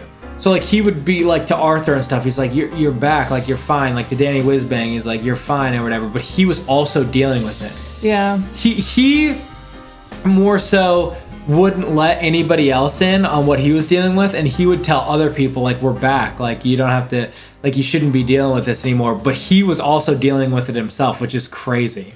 Yeah, and what was I gonna say about that? Like he would say things like nobody came back from the war because nobody was themselves afterwards. They were also messed up. Like they basically died there, like or a part of them died, and they even acknowledge that a little bit further, or they go a little bit deeper into that. And I think it was season 4 when they say like everything after that, like they said that they saying the Bleak Winter. That was very cool. Yeah, and how the Bleakman Winter like they thing. all basically died there, and everything after that was extra. Yeah, because they were saying the Bleakman Winter before they let you know what it's about. So we were like, why do they keep saying in the Bleakman Winter? And then when they tell you about it, you're like, oh shit, like that's badass. What the heck? Who is that? Johnny Dogs? No. Oh my god. It's Mr. Whizbang himself. Mr. Daniel Owens. I love. Yeah, this is where we first hear at the end of the first episode. I love like making jokes saying that everybody that died just wakes up on a boat, and it's just a list of people that just wake up on a boat with Danny Whizbang, a horse. Yeah, Grace. They did the death fake out a lot in this show. Like the very first episode, they did it with Danny. I almost said they did it with Grace. They didn't do it with Grace. They did it with Arthur. They did it with Alfie. Well, in the movie, Grace is coming back. You didn't hear? I'm like, wait, looking at the chat. Who said that? Yeah, who said that? How do you know? Metamorph said, mentally, Tommy couldn't come back from the war zone. Hence, he turned his whole life into a war. Ooh. I really like the way you worded that. Yeah. I mean, he... It's very true. That's why, yeah, he was... It's kind of like what Lizzie said a couple of times, like, where he just wouldn't let anybody in, and also he was just, like... When she was, like, holding hands with him in that one scene, I think maybe it was after they found out that Ruby was okay, and she's like, do you feel, like, can you feel that? Like, do you feel anything? And he doesn't really... Oh, that was different than this, but... I think... They're holding hands there. What's funny is when he was with Grace, and when we were rewatching, or when you were rewatching it and I saw it, it was... He was smiling with Grace, you know? He was still smiling and stuff, and he didn't, like... He wasn't as depressed as he was, and then in the later seasons, he was just always just like, it was just all business. He just wasn't, even with Lizzie, there was no emotion. Did you guys feel bad for Lizzie? I felt bad for her the whole time. Well, especially when her daughter died. That was one of the saddest moments. That shit was creepy as hell. The demonic shit where it seemed like she was possessed, and then Tommy was like, she needs to wear the Black Madonna. Black Madonna. I was like, what? When I saw those pictures she was drawing, I was like, the pictures. That's right. You got to get rid of that thing. That she's gone. You got to get a priest in there or something. I don't know. You got to fix that. The pictures were really scary. The pictures were terrifying. Oh, poor Ruby. That's so sad. Yeah, it's sad, but it's also I hated that. Crazy. I was gonna say something else, but I don't remember. I asked if you felt bad for... I asked the chat if they felt bad for Lizzie. Oh, yeah. Because I felt so bad for her because you could tell before Lizzie and Tom even got married that she had feelings for him. Like, she wanted it to be more than him just You even said that when, like, he would say little sly things that was like he's not into her, and she was there, and you're like, that is not what she wants. Yeah, this moment that I have up on the screen here, she told him that she was pregnant, and then he just kept going back to the whole thing about how he got 3 of the Changretta guys or the mafia guys. Yeah. And and she's just, you can tell that she so badly wants him to be as into this as she is, and he just will not give her what she wants, which, you know, in his own way, like, you can in a way understand it, I think is what I'm trying to say. It's like, Tommy is who he is, and although he gave Grace the love and attention that Lizzie would have loved to have from Tommy, he never felt that way about anybody else. And Lizzie really got the shit into the stick. Yeah, I said this before. I know you said that you hadn't seen Scarface, but I feel like the story of, like, Tommy Shelby and the whole thing is, like, a lot like Scarface, where I don't know if you'd ever watched Scarface or... yeah, I've never seen it. I mean, I would. It's kind of that, like, similar just vibe where it's, like, this, like... Well, if you want to watch it, then I don't want to say. Yeah, don't say it, because I don't know. Maybe, I don't know if we could react to it though, because isn't it like super violent? Well, Peaky Blinders was violent. It's just more. That was an editing challenge. It's just more like a story. It's just like the story aspect of just like Tommy and them. How they start off like he's just trying to make money. He's trying to make this his mark in the world, and then it's just never good enough. And then he ends up it just ends up being just a detriment to himself. It's just never, ever, ever one good last enough. job. And he thinks that he is like a god, and he thinks that everything's around him. And like, that's another scene that was insane, is when he finally admits, like, at the end, when Lizzie finds out that he slept with, what's her name, Diana? Yeah. I hated her too. Oh, I hated Mosley so much. I hated Diana. Yeah, throw her up on the screen. Diana Mitford. But, when she found out about that, and she walked off, and then Tommy said, "You're right. Like, Lizzie doesn't deserve to be with me. I deserve to be at this table with fuckers like you." Yeah. And I'm like, that is so, like, he finally understands. He kind of led to it a little bit. Epiphany there. And when he was talking to Ada in her house too, when he walked over there, and what was the guy's name? Ben Younger. Ben Younger. When he was over there, he came over late, and Ada thought something was wrong, and he was telling Ada that when she has a kid, like, to keep it away from him and stuff like that. Oh, right. When he was having those visions of Grace on the boat and all that stuff, and he was saying that He was basically saying that he is like realizing that he's more like these people that he hates like than he is like not like them. Like he is like Mosley. Like he's not like Mosley, but he is. This shit's so cool. He thinks that he can do whatever he wants and like that he just does what like. Yep. So yeah, that development was just crazy, and it's crazy to see him like realize like, you know what, you're right. Like it's funny because to them he says, you're right, Lizzie doesn't deserve me, and to them they're thinking like, yeah, you're right, Lizzie doesn't deserve you. But to him, what he's really meaning is he doesn't deserve Lizzie. Right, because what this stupid bitch Diana and Mosley, what they were saying was like you're way too good for her. 100%. Like, Lizzie used to be a prostitute. 100%. Like and then he's like, no, I'm actually. And then he ends it with, "I deserve to be at this table with fuckers like you." Like, yeah, that was a great scene. Too. It was great. So yeah. Good. M said felt bad for Lizzie so many times during season 6. Yeah, it just got season 6 was so depressing. It really was. Ugh. Yeah. It was bad. But then. So Noah said, I wish Tommy got with May after Grace died instead of Lizzie. I agree. Yeah. I mean, and not even just because I liked May, but because for Lizzie's sake, I think she would have been a lot better off had she never ended up with Tommy. I mean, they ended up having a child together that passed away. Like, what the fuck could be worse in this entire world than that? I think Tommy would have done the same thing to May that he did to Lizzie. Like, I think he just dealt with so much death and despair and so much fucked up shit going on and people dying in the war that he just Grace was dead. Like his true He's love. Dead. Yeah. It's like Yen or Triss. Yeah. But Yen is Geralt's one and only true love. There you go. And I will fight you to the death on that. But we're not going to talk about The Witcher. If you want to talk about The Witcher, go to my fantasy channel. I talk about it way too much. There you go. I have an unhealthy Witcher obsession. Blue Jay said, it feels like Tommy cared for Lizzie but couldn't sincerely love her in the way that he loved Grace. Exactly, yeah. I agree. Lizzie loved him, but it seemed like he only trusted her and enjoyed her presence. Yeah. That's exactly right. Yeah. I totally get that. What up, Will? Will said, hey. Hey. Gina is one of the most hateable characters I've ever watched. I agree, though. That was... Oh, yeah. Oh, God. She was so... Sam said something when you were rewatching it where you said that, like, her... You almost said, like... You had a really good point here. Go ahead. Well, you said that her acting was, like... Overacting. She was overacting. Like, it was kind of bad because she was overacting. I said, I don't think she's overacting. I think she's acting... like, the reason why we hate her and we don't like her and we feel like it's overacting is because... That's how she's supposed to be in the show. Is like this prissy, like... I think that was the direction she was given to make us fucking hate her. 100%. And it worked. And it makes it seem like she's overacting because she's being too much like that. But I think that's actually like what she was supposed to do.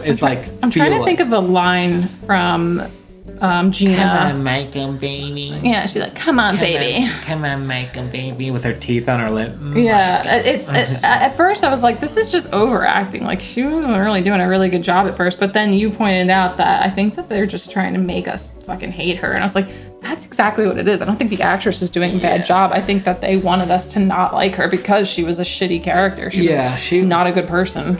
I will say, when she was sleeping with Mosley... And they just glossed by that. We were like, oh my God. Like, she is just, and just something about her face and how she was, you could just tell she was evil. And the Michael situation was just, oh my, can't believe it. Yeah. We barely talked about Michael. Yeah, when we rewatched there's a lot we could say about Michael. Scenes from the beginning, it's crazy that Tommy, because of Aunt Paul, Tommy goes, finds Michael, gets Michael back home, basically, just for Michael to be the one that's trying to take Tommy down. Yeah. That's crazy. Yeah. So what a great twist to the show, honestly. Yeah, the image we have pulled up is the moment where Michael and Tommy meet each other when he was still living with his adopted mother. And we felt so bad for the adopted mom. Yeah, it really wasn't her fault, but like... It's like you take that is his mom now. Like, she raised him. I felt bad for her. Oh, I just want to clarify something really quick. I don't like the Witcher show. It's the books and the games that I love. Okay, anyway, back to Peaky Blinders. Oh, did somebody say that? No, a couple of people mentioned the Witcher show, and I'm like, wait, no, it's not the show that I like. We like the I don't game. know. We like the Witcher 3 video game. Oh, I'm obsessed with the books. I've read all of But them you so also many times. like The Witcher 3 because that's the first thing that you ever played. He got me The Witcher 3 for Christmas one year. And no big deal. She wasn't even really into it. That fueled my obsession. She wasn't really into it. And I said, you might want to try and play it. You might be into it. I didn't even know anything about it. I have a podcast where I do a chapter by chapter book review of the Witcher books. So if you ever are interested in reading those books, or if you have read them, maybe that's something you want to check out. But I understand if you don't, because it's just me sitting there rambling about a book. Anyway, Michael. Yeah. So yeah, Michael was brought into the fold, brought into the family by Tommy. And I mean, it wasn't that difficult for him to get integrated because he was Aunt Paul's son. But it is funny, like what you were saying, that he spends all this time with them and he becomes a Peaky Blinder just in the end to try to kill Tommy. And then that scene where he tried to blow up the car and it was in the other car instead because Johnny Dogs... we were like, what is about to go on right now? Right, yeah. We're like, I mean, Tommy cannot die here. If he's going to die at all, this cannot be where it is. And we also knew that there was a movie coming out. We were like, this isn't going to be a movie about Arthur. Like, yeah. Like Tommy cannot die here. So when Johnny Dogs showed up, we were like, oh my God, I forgot Johnny Dogs was supposed to go to Canada. And he was the one that switched it. But Johnny Dogs, again, coming in clutch. Yeah, Tommy wasted no time shooting Michael after that. That was kind of wild. And he said that Aunt Paul would not speak to him in his dreams anymore. That was sad. Crazy. Yeah. Dave said, are there any episodes that you didn't really rate? The least likable or sking? Wait. Couldn't find one. Oh, only asking. I couldn't find one. I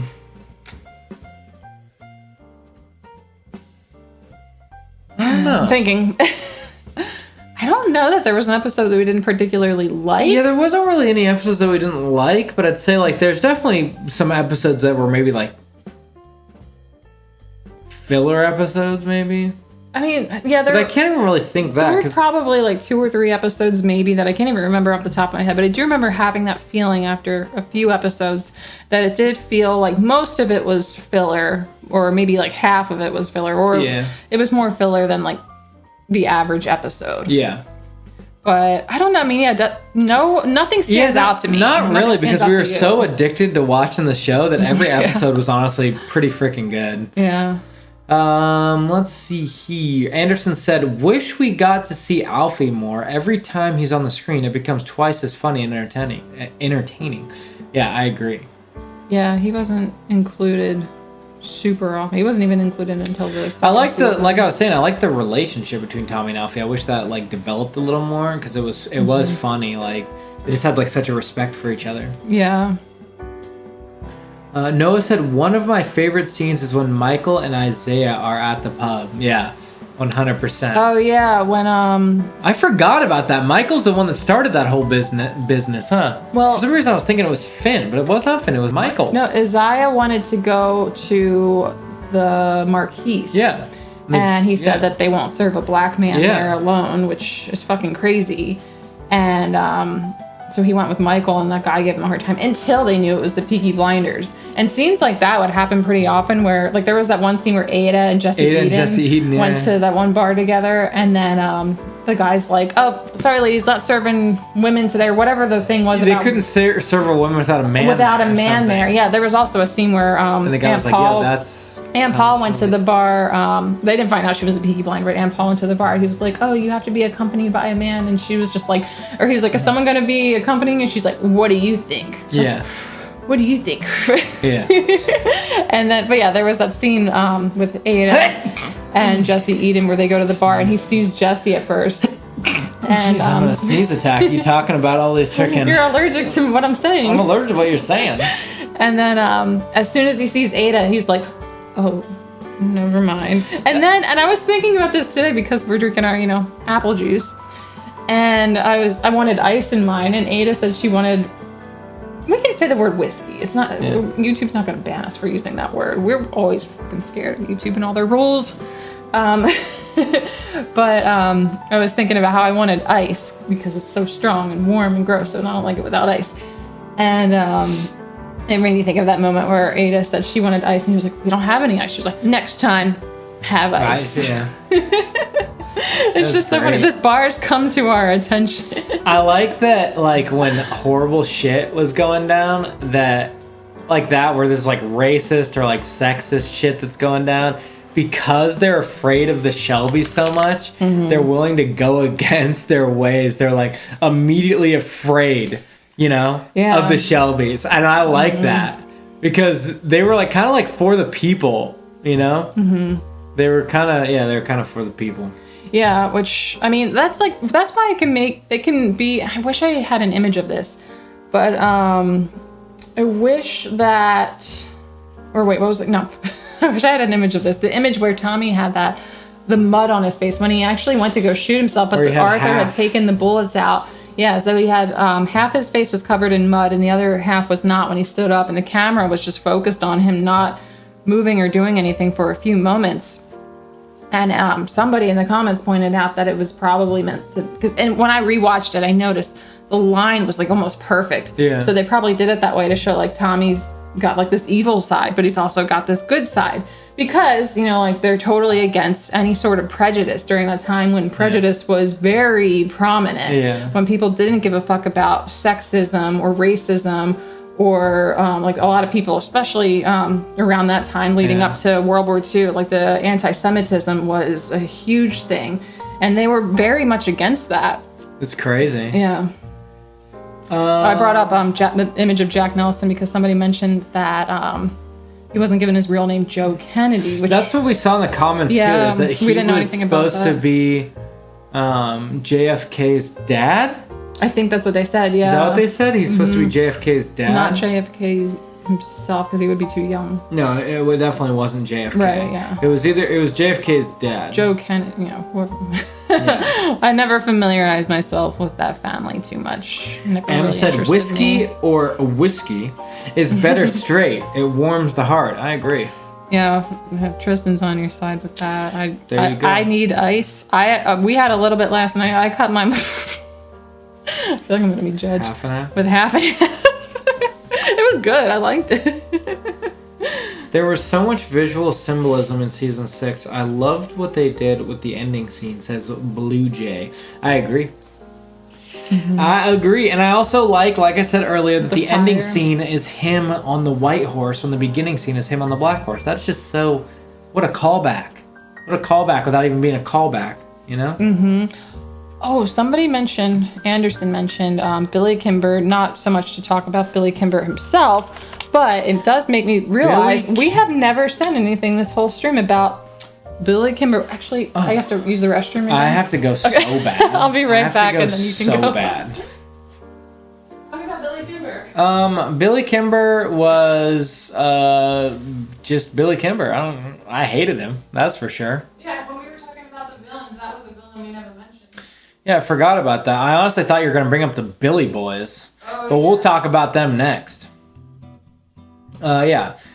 Billy Kimber was just like such a D-bag. And that whole scene with Grace where he like... Don't say that word. D-bag? No, the R word.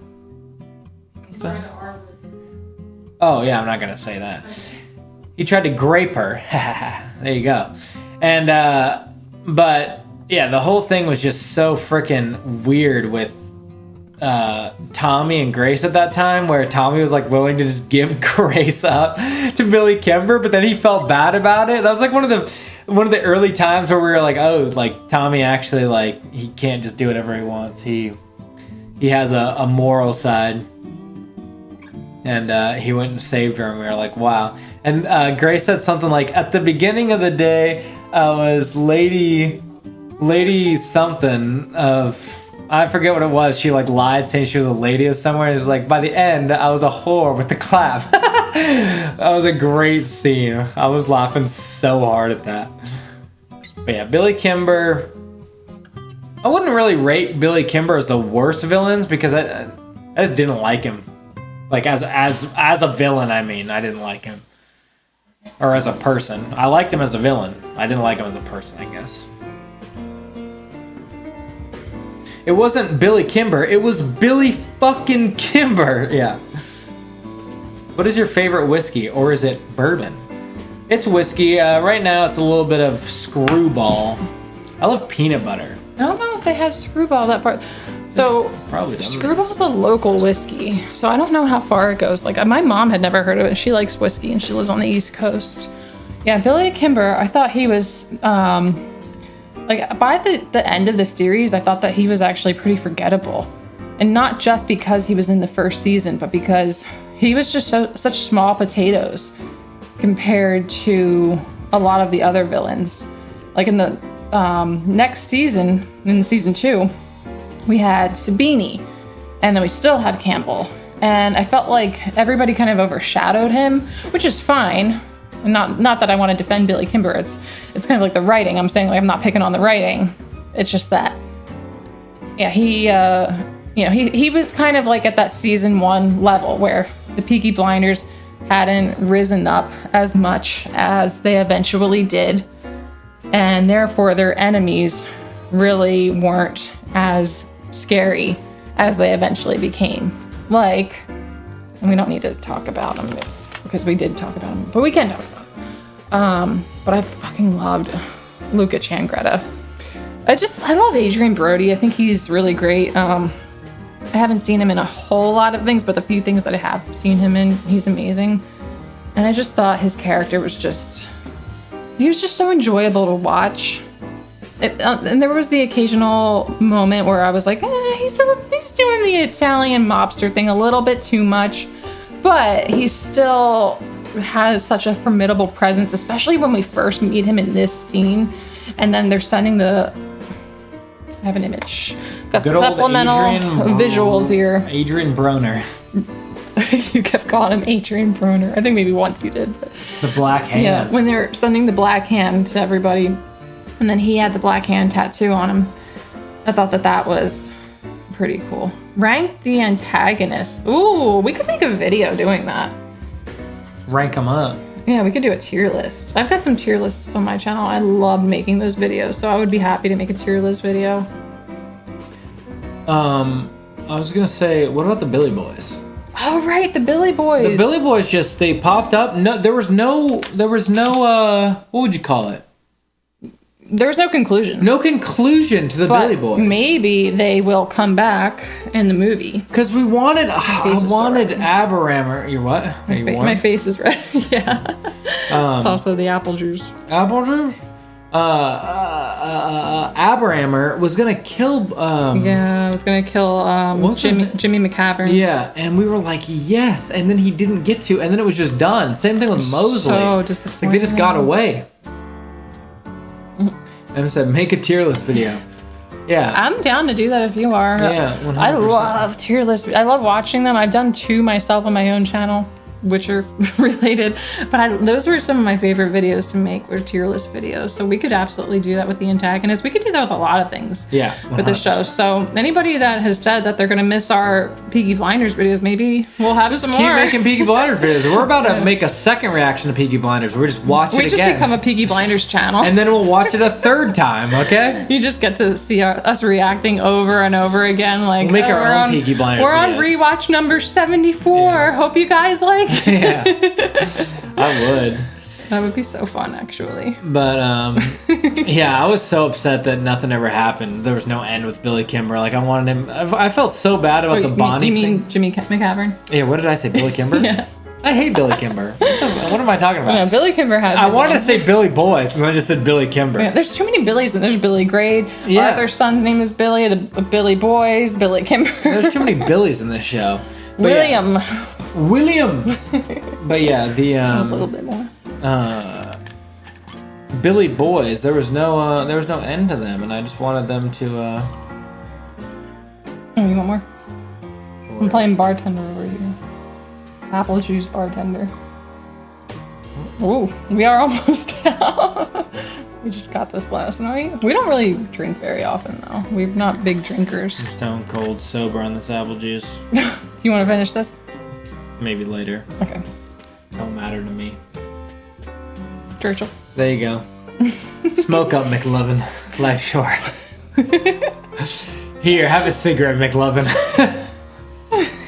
I love that. Have a cigarette. Look at this. Wait, Anderson said, make a spin-off Peaky Blinders show of your own. That's what I'm saying. We already got the hats. Oh my god. Okay, so Noah said something. Tristan could actually. The stupid heart's in the way. Oh, there we go. Tristan could actually play Arthur. There you go. I could be Arthur. Yeah, well, you love Arthur. So. Do I look like Arthur? My hair? You actually, yeah. If you cut your hair a little bit more, you definitely could have that Arthur hair. Linda. Linda. But I will not be you, Linda. Linda, I'm going to the garrison.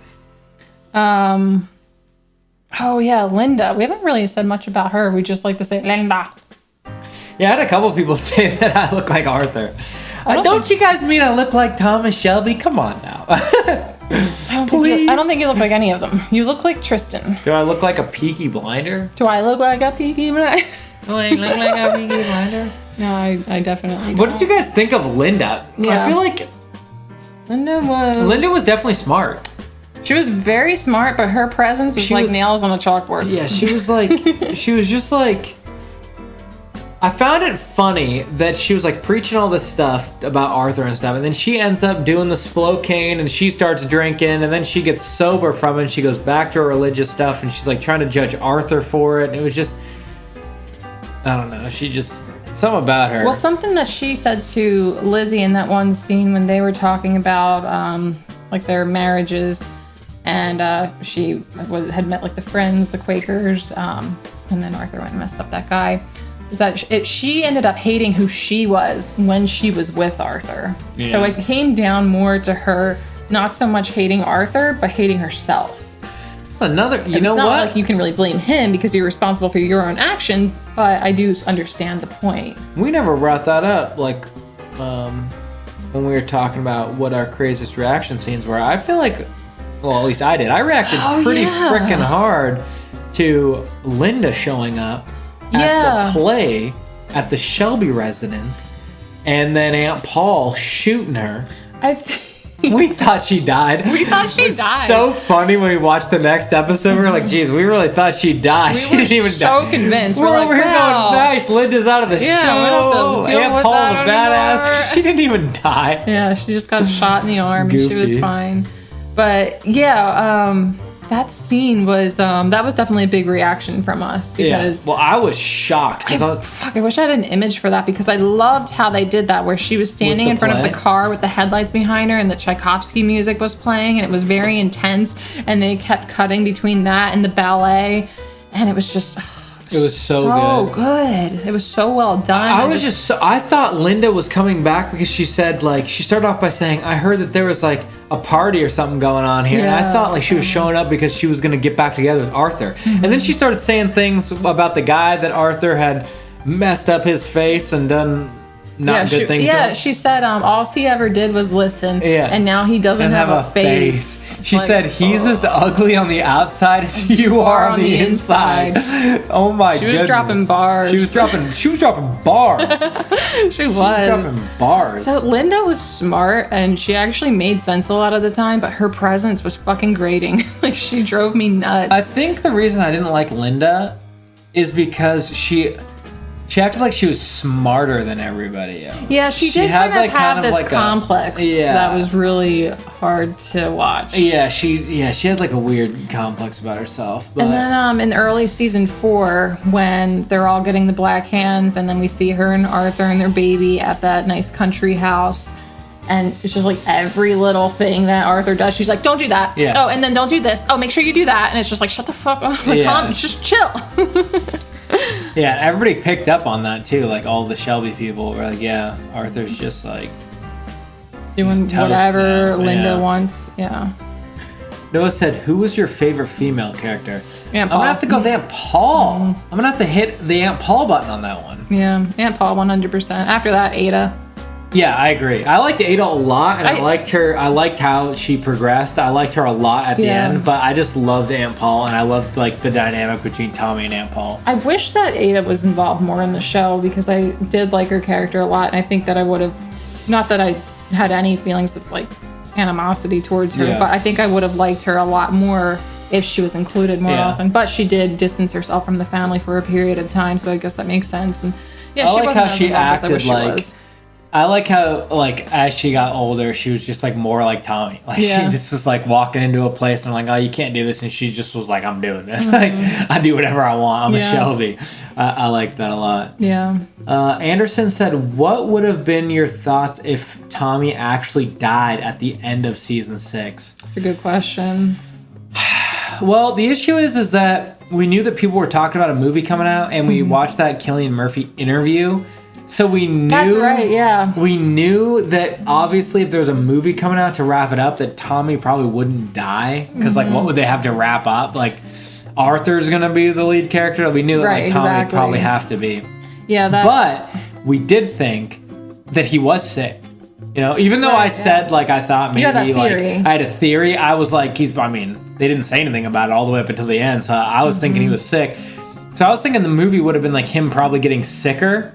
Yeah. And, like, they would wrap that up and maybe he'd die from the sickness at the end or whatever. Yeah. I don't know what I would have done if Tommy died. actually died with the series ending. I'm so the- glad that that's how it ended because, one, it was like a shock and you're like, oh my God, Yeah. what just went down? And then, two, you're like, Tommy's not actually dying. Right, exactly. So you're like, he It was he can go back incredible. to his family and, like, you're just happy for Tommy.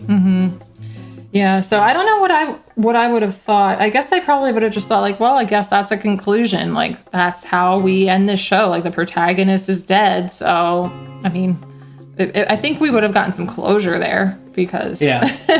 like, if there's no more protagonists, and it's like, well, there can be no more Peaky Blinders. I mean, I wouldn't want to watch a show where anybody It is else is the main character. Yeah, it is a bummer, though, that Mosley never got taken out. Yeah, You he was see a him real with, like, person. Hitler and shit, and you're just like, ugh. So we had, I think we had a couple of comments of people telling Him us and Diana were just, oh God, they were just Mosley was a real weirdos. person in real life. The image that I'm So pulling was up Diana. I is looked up images Sam of them, and I was like, McCafflin. But people are telling us, well, he couldn't actually have been assassinated Yeah. because the character or the guy in real life wasn't. But I think they still could have actually, if they wanted to, they could have done that because it's a fictional story with historical influence and some real historical things.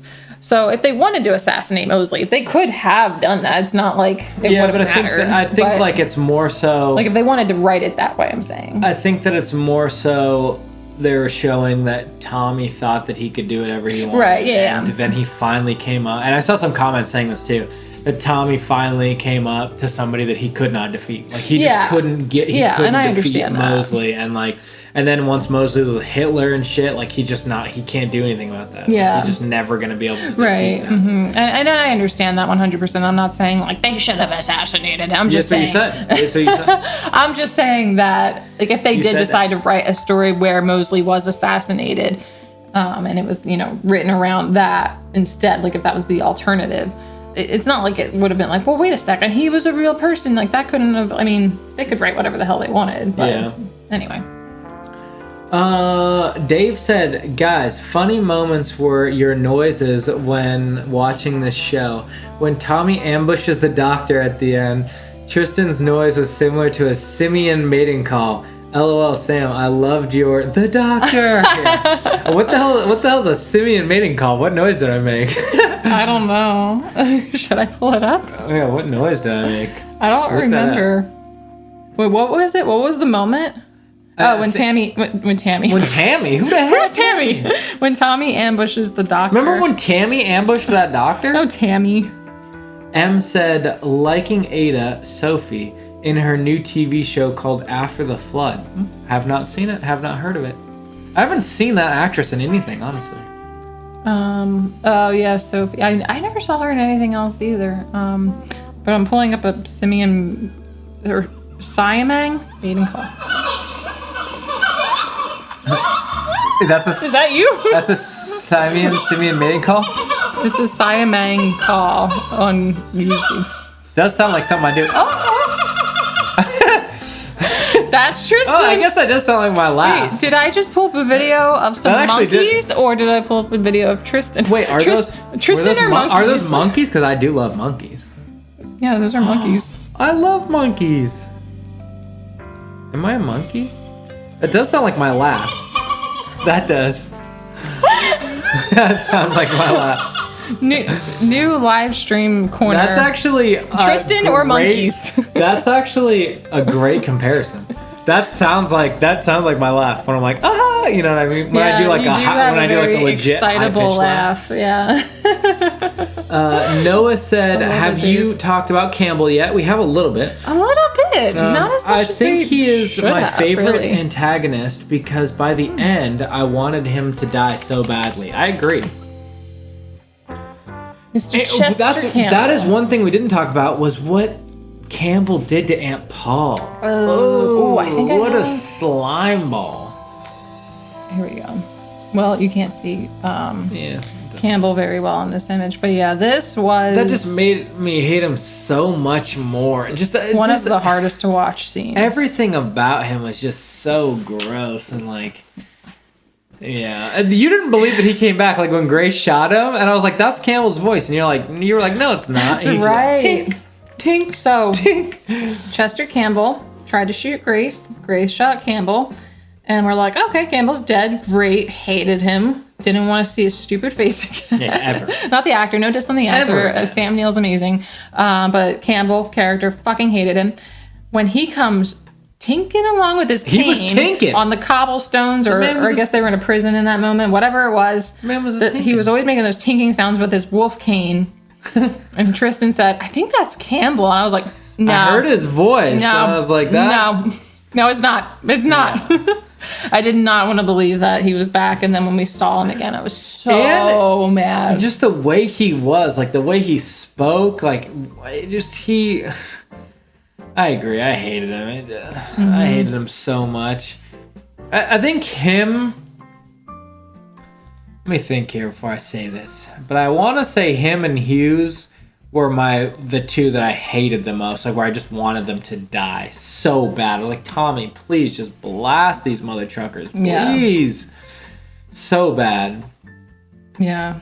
And when he was making the moves on Grace, which, I guess we did talk about that part already. That was really creepy. And yeah, he was the Grace thing was creepy. He was acting like such a father figure to her because her father died and he knew her father, and he was treating her as if like he was trying to, be there for her like a father would. Yeah. And then he tries to marry her. And I mean, she loves Tommy at that point. She loves Tommy. I mean, a graveyard too, no less. But she loves Tommy at that point. But even if she didn't love Tommy, do you think she would have been into Campbell? Do you think she would have accepted his proposal? No, I don't. Can you imagine? And like, why would he ever do that? Just there's a lot of things. I feel like I'm even forgetting things that he did. He was very delusional. But just how he was. He was so full of shit. Yeah, he was just full of shit. He really was. Like, he was very dishonest. He had a huge ego, and his ego was incredibly fragile. Maybe it was his ego that just the way he spoke. There was something about him that just, ugh. He's very cocksure of himself, and just thinking he was so great. Craig said, characters like him really upset me deep down. The righteousness. Yeah, that's what it was. That's the word. Righteousness. They exude while they do terrible things in the name of his beliefs. I know. I agree. Like Umbridge, like Dolores Umbridge from Harry Potter. Yeah. 100%. And then Craig also said, you now have to wait with the rest of us for the movie. Yeah. Oh, yeah. Now we're in the predicament of having to wait for Peaky Blinders. Which I love that we get to experience that for the first time alongside you guys, because I know that you guys are such huge fans of the show. I couldn't imagine watching this when it first came out and having to wait. Like when Campbell, you think Campbell shoots Grace, that would just be a nightmare to have to wait for. What else would, I guess that was... I'm trying to think of season cliffhangers, but... You know what was crazy about Peaky Blinders is that they would do things at the beginning of seasons. Or the beginning of episodes and seasons. Like, like episode 2 or something, John gets blasted. And you're like, what? No, it's episode 1 of season there you go, 4, episode 1. You're like, how the hell does John die in episode 1? Right, yeah. You would expect that something like that would take place way later in the season, like at the finale, or at least the penultimate episode, but... Anderson said, an actor is great when he or she makes you truly hate their character. Oh, yeah. 100%. We saw someone comment that about Campbell, like saying how good Sam Neill is, like if you actually hate him that much. I'm like, I I agree. Yeah. I can't believe how much we hated him. Yeah. Dave said, I think we are forgetting one important person in this live stream. Stephen Knight, the writer. Absolutely brilliant stuff. Cheers to Stephen Knight. Oh my goodness. What are you telling me to cheers for? Because we are cheersing to the person that brought this show into our lives. All of our lives. 6 seasons over 9 years was really tough. Wow, you did the full 6. Like from the beginning. That's wild. I did not know that it was that long. So what was it like 6 seasons. in between episodes? Like, were you able, like, did they release, probably not, if it was 2013 when the show came out, they probably didn't release a full season at once. You probably had to wait They probably released an episode a week. I mean, that's how it was with, like, Game of Thrones. Well, yeah, that's how it is if you watch anything. Oh, no, that's what I'm saying. Like, I experienced actually, that I guess nowadays, with a big popular show like Game of Thrones. when they come out on Netflix and stuff, like they come out in seasons. Yeah, I know. A lot of shows nowadays, you get to watch the whole season at once. Maybe that is how. Well, no, because Netflix took over Peaky Blinders. What, season 3? I don't know. I don't know when Netflix at least got the distribution. Craig said they did full season releases. Oh, okay. So you didn't have to, like, at least you got to see every episode back to back if you wanted to. Yeah, but imagine like season. the Campbell and the Grace situation where you think Campbell shoots Grace and then you have to wait. No, that's crazy. Oh, Stephen Knight's doing the film too. He's doing the film too. Well, he better be. He better. Well, I read a comment that said that Stephen Knight said that he was going to do 7 seasons in a movie, and then he ended up going back on that. And then only doing 6 seasons, which is why it seems so crammed. Like in the 6th season, seems like it like crammed down because they were cramming what would have been 7 seasons down. Is that because of COVID, maybe, or maybe it was because Helen McCrory's death? Maybe a combination. I honestly don't know. Because he definitely had to rewrite. Or I did some research after I did half-ass research after we finished watching the show, but it seemed like he actually had plans for Aunt Paul's character, but then he had to change them because the actress died. Yeah. So, yeah, I wonder if he had to change certain things because, like, everything that happened with COVID, they had to delay the 6th season because of that. And then they didn't have that actress anymore. And maybe they're just like, all right, we'll just do 6 seasons in a movie. But, yeah, I never did look into why they didn't go with the full 7 seasons. I don't know. Yeah. Craig said they typically release new shows in full season batches to get people hooked. And then once they get a following, they spread out the episodes to keep people subscribed. Yeah, I think there's a decent amount of shows that do that, especially with Netflix too. But yeah, HBO, I think they still release 1 episode per week. Yeah. I don't know if it's every show they do that with. I just remember like Game of Thrones and then House of the Dragon. But yeah, I'm curious to see like in this movie how they end this thing. I know. I really want to see Tommy go back to his family. Like, is Tommy going to go back and say, hey guys, actually, I'm sorry, I'm going to need all that money back. Yeah, right. Actually, I want to be balling again. Oh, what the heck is that? That's a giant baby. Oh my goodness, giant Charles baby. We made so many jokes about the giant Charlie babies. I forgot about the giant Charlie baby. I know, because he was, not a baby anymore by the time the series came to an end. Actually, that's something I wanted to talk about. What did you guys think about how Tommy was treating his son Charles? You didn't even say it yet, but I know what you're going to say. At the end of the 6th season. So there's a moment where Tommy... They're all at the table? Where they're in the stable. Oh, that too. Yeah, it's Lizzie, Charles, and Tommy are in the stable. And... I mean, Charles says to Lizzie, like, you're not really my mom, but you're more my mom than he is my dad because he's never around. Great. That was so sad. It was so sad, but he's a kid. It's like, what are you going to be spiteful towards a child? No. And it's true. And then Tommy's about to walk out of the stable, and Charles says to him, Dad, where are you going to go? And Tommy just looks at him. He doesn't say a fucking word, and he just walks out the door. I think weirder is when they're in the forest at the end and he's addressing the whole family and that table with all the wagons around him. And he like doesn't say anything to Charles, and then he goes over to Duke and he like whispers in Duke's ear. He starts saying something to Charles. Yeah, and doesn't finish. And he doesn't finish, and then he just goes over to his new son, or the son that he only just met, and then whispers something to him. Yeah. And then Charles is looking over at them, looking really bummed. And when we were rewatching the stuff, and Mosley and Jack Nelson and Diana and them were all in the... Laura McKee. Yeah. What? When they're all... Yeah, what are you saying? Laura McKee. What are you talking about? Laura McKee. When they're all in the dining room and they're waiting for him and Charles is on the stairs. Yeah. And he says, like, I saw a Rolls Royce and all these things pull up, and then Tommy's like, you should go to bed, and then he's like, yeah, but every time I close my eyes I see like Grace's face, or it's like I see my mom's face. Is that what he says? Yeah, I think he said something like, I see her face. Every time I close my eyes, I thought he was talking about Ruby. Oh, maybe he was talking about Ruby. I think he was talking about Ruby. You might be right. Because he probably wouldn't remember Grace very well. He was a baby. Like, the image we have on the screen is... You know what?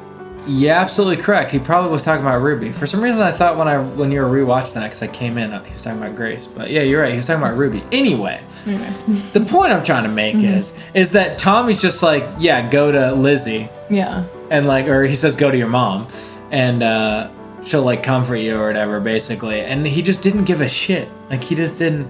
Tommy was just dismissive. so dead towards Charlie. Maybe because of the Grace situation, it reminds him of Grace too much. And so he's just kind of like whatever about it. Yeah. I don't know. Metamorph says, Baby Charlie season 3 has my heart. He was so cute. He was cute, but that was a big ass baby. So many freaking big ass babies coming out of the Shelby family. Except for Arthur's baby that we only saw. Was that a little baby? Yeah, we only saw him like twice. It was just a basic baby. It was a basic. I was a big baby, so I'm allowed to talk about big babies because there you go. Alfie's apology to Arthur. There you go. Oh yeah, I'm in the wrong. Okay. Yeah. We got it. We got this. What are you doing? Linda, go to the gas and Linda. This is. See, now that's a normal baby right there. Yeah, that's. Charlie came out looking like he's 45 years old. I was almost 10 pounds when I was born, and that's a big baby. Like, ask any mother, big baby. Ask any woman that's had a baby. She would probably want to send my mom flowers if she heard that. Linda. I think Tommy just wants to distance Charlie from himself and not to maim him or make him like Tommy. I agree. So, okay, I can respect that. Like, I thought he was just kind of being like, you know what? I'm done with this kid. Like, or I didn't know what it was, but it really bothered me. I remember seeing that. I'm like, why is Tommy being so rude to his son? Especially because I always thought that he looked at Charles not just as his son, but as his last connection to Grace, who was, as we have discussed thoroughly in this live stream, that was his like one true Tommy love. wasn't really a good dad. Like, Yeah. he was never. I mean, when Charlie was, that's what's so sad is when Charlie was really young, and he's playing with the goldfish, and he's with Grace, and they're outside, and they're so super happy, and Tommy's like happy with them, and then as soon as Grace died, it was like Tommy was just like not about it. And then even with Ruby, like Tommy cared for Ruby, and he came back and all that stuff, but he was never around her. Remember, Lizzie He had said a concern, yeah. Well, remember Lizzie said that Ruby was scared of him and like didn't want to be. Yeah, she said when he comes home, when she knows you're not coming home, she's a different kid. Yeah. But yeah, I mean, he definitely had like love and concern for his children. Like when Charlie got kidnapped by fucking Hughes. Yeah, freaking Hughes. Like he was willing to do anything. Like he had Arthur and John blow up that train and kill those 6 men so that they could get Charlie back. That was awful because they got the phone call. Fucking Michael. Michael should. Another thing. Fucking Michael flubbed on, dude. Michael should have blasted that guy. I can sympathize, I guess, because murdering somebody is not an easy thing to do, I'm sure. But Michael, I don't have a lot of images of Michael. Yeah. We just keep bringing up. Just pull up young Michael with his freaking adopted mom. I have one other image of Michael. Aunt Paul and Michael reunion. Yeah. Oh, it's another young Michael. I mean, I don't have any more recent. Is that Aunt Paul doing the walk of shame? Yeah, Aunt Paul is doing the walk of shame. The Michael shame. Yeah, the Michael shame. Is Aunt Paul doing Michael shame? All right, we need to put the freaking apple juice away. No. Well, it's gone anyway. I know it's gone. But no, Michael hesitated to kill Hughes, but I get it. It was the first time. Oh, not the first time, because he did kill Alfie's guy, whoever that was, when Alfie and Tommy met, when Tommy's was beating up with him to figure out like the list of the people that maybe wanted the egg. And he killed that one guy, and that was a big deal to him. But then he had to kill Hughes, basically in cold blood. and he hesitated. Yeah. Which I get. Like, I don't think it would really be that easy to just walk up to somebody and fucking kill them. I've never done it. I've never done it, so I wouldn't know. But I would imagine that would be incredibly difficult. So he hesitated, and that hesitation led to a little scuffle between Michael and Hughes. He ended up getting the upper hand. He killed him. But that delay is why when they called Finn to say, tell Arthur and John, don't blow up the train. Finn was just like, yeah, I'll go tell him. He just sauntered over there. All right, I think I'll go tell him. Yeah, I think I'll go tell him. No, I'll wait a few more seconds. Oh, Finn. No, he was running slowly. Just kidding. No, he was running. But yeah, it was just because Michael took his good old time killing Hughes. Wordsley Dave said, was Charlie really Tommy's son? Or was he Grace's husband? Did he have doubt? Is it why he seemed to favor Ruby and then Duke more than Charles? Is it me or the gin talking? Wow. Okay, I've never thought about that. Never once has that occurred to me, but that's a great theory. We'll never know. That's a great theory. Is actually a great theory. I never thought about that. Because why would... I was just assuming that he wasn't about Charles because Grace died and he just didn't... He was just trying to distance himself from that. And he's not really the type of person that has what you need to be a good parent. He's kind of ambivalent. Yeah, that's really good point. Metamorph also said that's a good point. That's... Yeah. Wow. I've never thought about that. Now I'm kind of like, what the hell, Grace? Because Grace and her husband, who I think is nameless, went to London because he was from Poughkeepsie. They went to London for, like, I guess, new experimental technology to look into why you can't have a baby or to help you have a baby. If they can have a baby or not. And it is possible. Some couples, from what I hear, it takes a long time just to get pregnant. So it could have just been that. Like, there maybe was just not a problem with anybody. Yeah, that's a good theory. And the baby was actually Grace's first husband. And Tommy, his only biological child was Ruby. And I guess Duke, which, I mean... Now you got me thinking, well, is Duke really Tommy's baby? I was kind of thinking that. Like, is Duke really Tommy's baby or not? Because why was Esme trying to get paid about it? Fucking Esme, yeah. Esme's like, yo, there's your son over there, and if you give me a little bit more gold, then I'll give him to you. It's like... We have not said anything about Miss Esme Shelby Lee. King said, Michael gave me a red flag immediately. Yeah. I didn't get that vibe. I didn't think that he would turn, but he definitely went Peaky Blinder immediely. Yeah. He went from being a normal boy to a Peaky Blinder. Yeah. I definitely didn't get that vibe from Michael at first. I only got that vibe when they wanted us to get that vibe. Can we get some love for Digbith Kid in the chat? Can we get some Digbith love? Did somebody say that? No, I said that. Oh, okay, I felt so bad for Digbith Kid. Tristan and my favorite character of the entire series. Digbith Kid. Oh, shit. Oh my god, so we were laughing. He was just so innocent. Okay, so we were laughing so much. What were we laughing about? Okay, so... When he got his gullet slit. Not that. No, listen. So... I mentioned earlier in the stream that Tristan and I, for the first couple of seasons, we had a backlog of videos. Like, we had watched a lot before we started uploading because we were going away for Christmas. We were out of town for a couple of weeks. So we had a backlog. And we didn't have a lot. But... We had a decent amount. And we were getting comments from people saying, like, oh, this character's coming up you're really going to love. Like, they were talking about Alfie Solomons. So, yeah, you know what I'm talking about now. People were talking about Alfie Solomons before we ever uploaded a video that included him. And we were like, oh my god, they're not going to like our video very much because we say nothing about Alfie. But we go fucking nuts about Digbith Kid. We saw the comments about Alfie before we had actually before we had gotten into liking Alfie, so we were kind of like, why the hell do people like Alfie so much? And then we were kind of looking at each other and we were like, fuck, people are going to be pissed off. that we don't love Alfie as much as they do. We didn't say anything about Alfie, and we went deep on Digbeth Kid. we loved Digbeth Kid. That's so funny. Oh my god.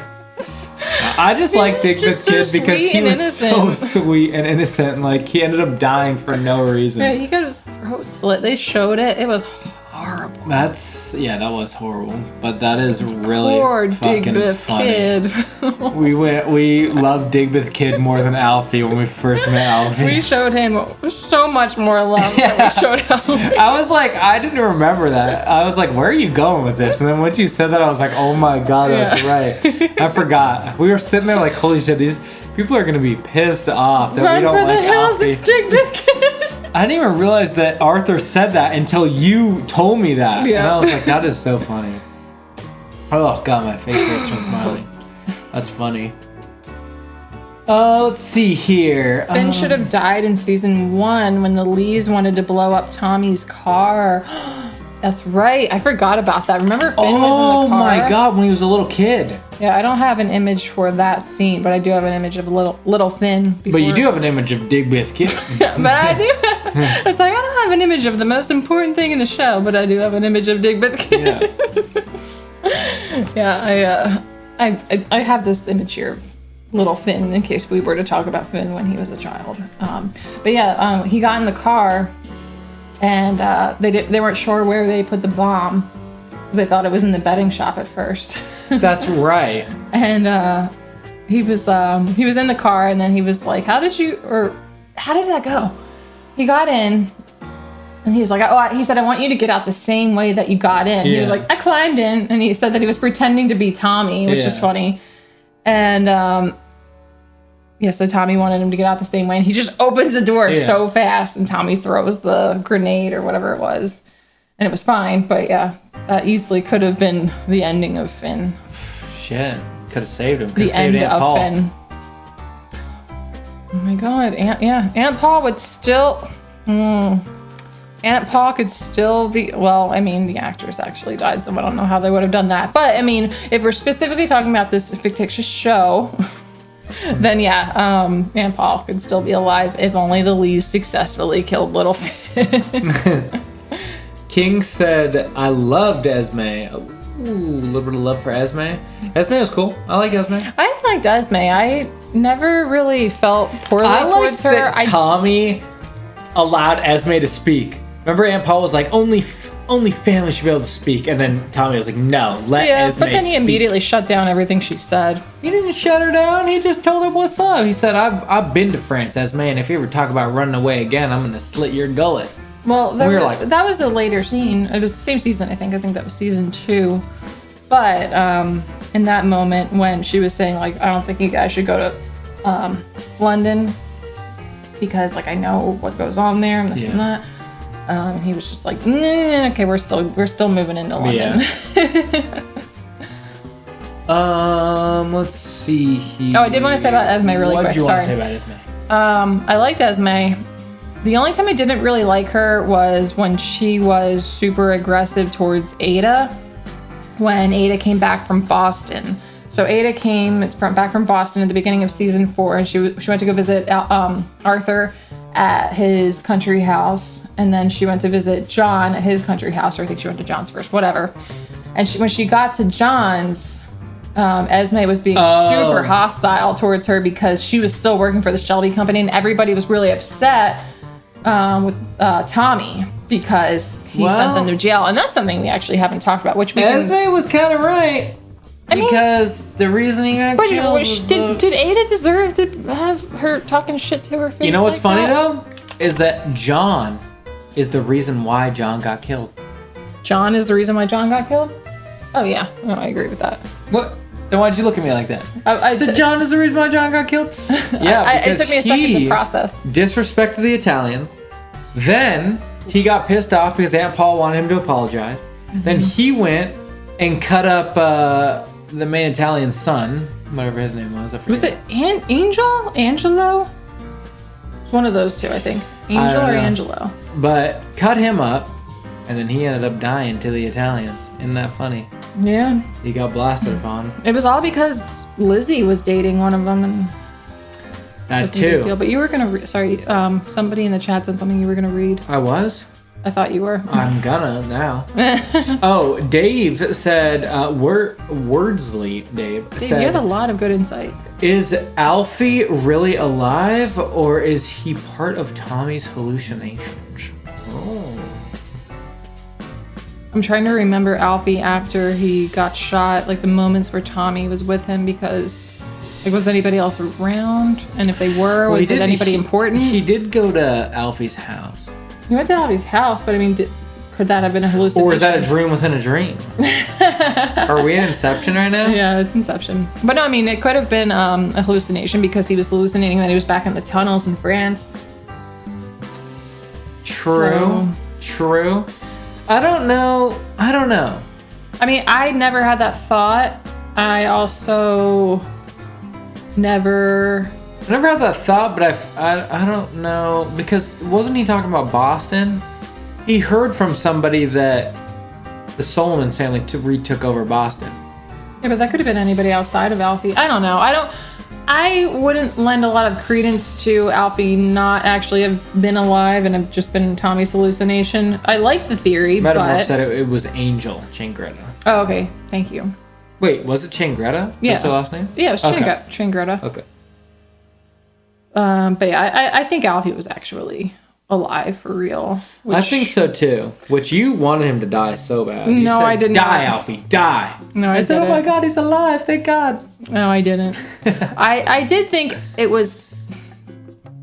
I did think it felt kind of cheap. Because they had done the death fake out so many times at that point where I was like, all right, like, do we really need to keep bringing people back? And, I mean, we know from our comments that people loved Alfie, so it felt like it was fan servicing. I mean, is it a big deal? No. Was he integral to the story? No.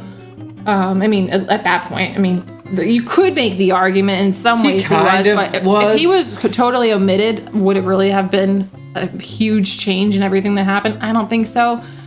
I'm not disappointed that he was back. I just thought that it felt like they were deliberately doing that just to please people. It was great to see Tom Hardy again because we did grow to like him. Not that we ever disliked him, but it did take some time for us to get excited about him. Wordsley Dave said, you only saw them together in scenes. They were always on their own after he died. What does that mean? Yeah. Well, there was a moment where Tommy went to go visit Alfie, not at his house, but in the underground, like where it looked similar to where he had it, like his bakery thing where he made the rum. But it was very empty. And that's right. And he had that light, and he had the record player. Yeah, he had the record player blasting, and he was talking about opera. But there was somebody at the beginning that was like, "Oh, he doesn't want to listen to, or not listen." I'm getting my senses mixed up. He doesn't want to have tobacco smoke in his presence. And you could say, like, okay, but that guy wasn't actually there with Alfie. Tommy could have hallucinated that with the whole thing. I'm not saying it's not true. I think the Grace Baby I don't think it's likely. scenario is way more likely than the Alfie situation for some reason. Oh yeah, Tommy's that. Tommy's only biological child is Ruby. I like that. I like that a lot. Yeah. Well, or Duke. Oh, I'm sorry. Yeah, and Duke. Metamorph said he was integral to the story for me. If Alfie had died, I would have gone to hell right after him. That's why I said.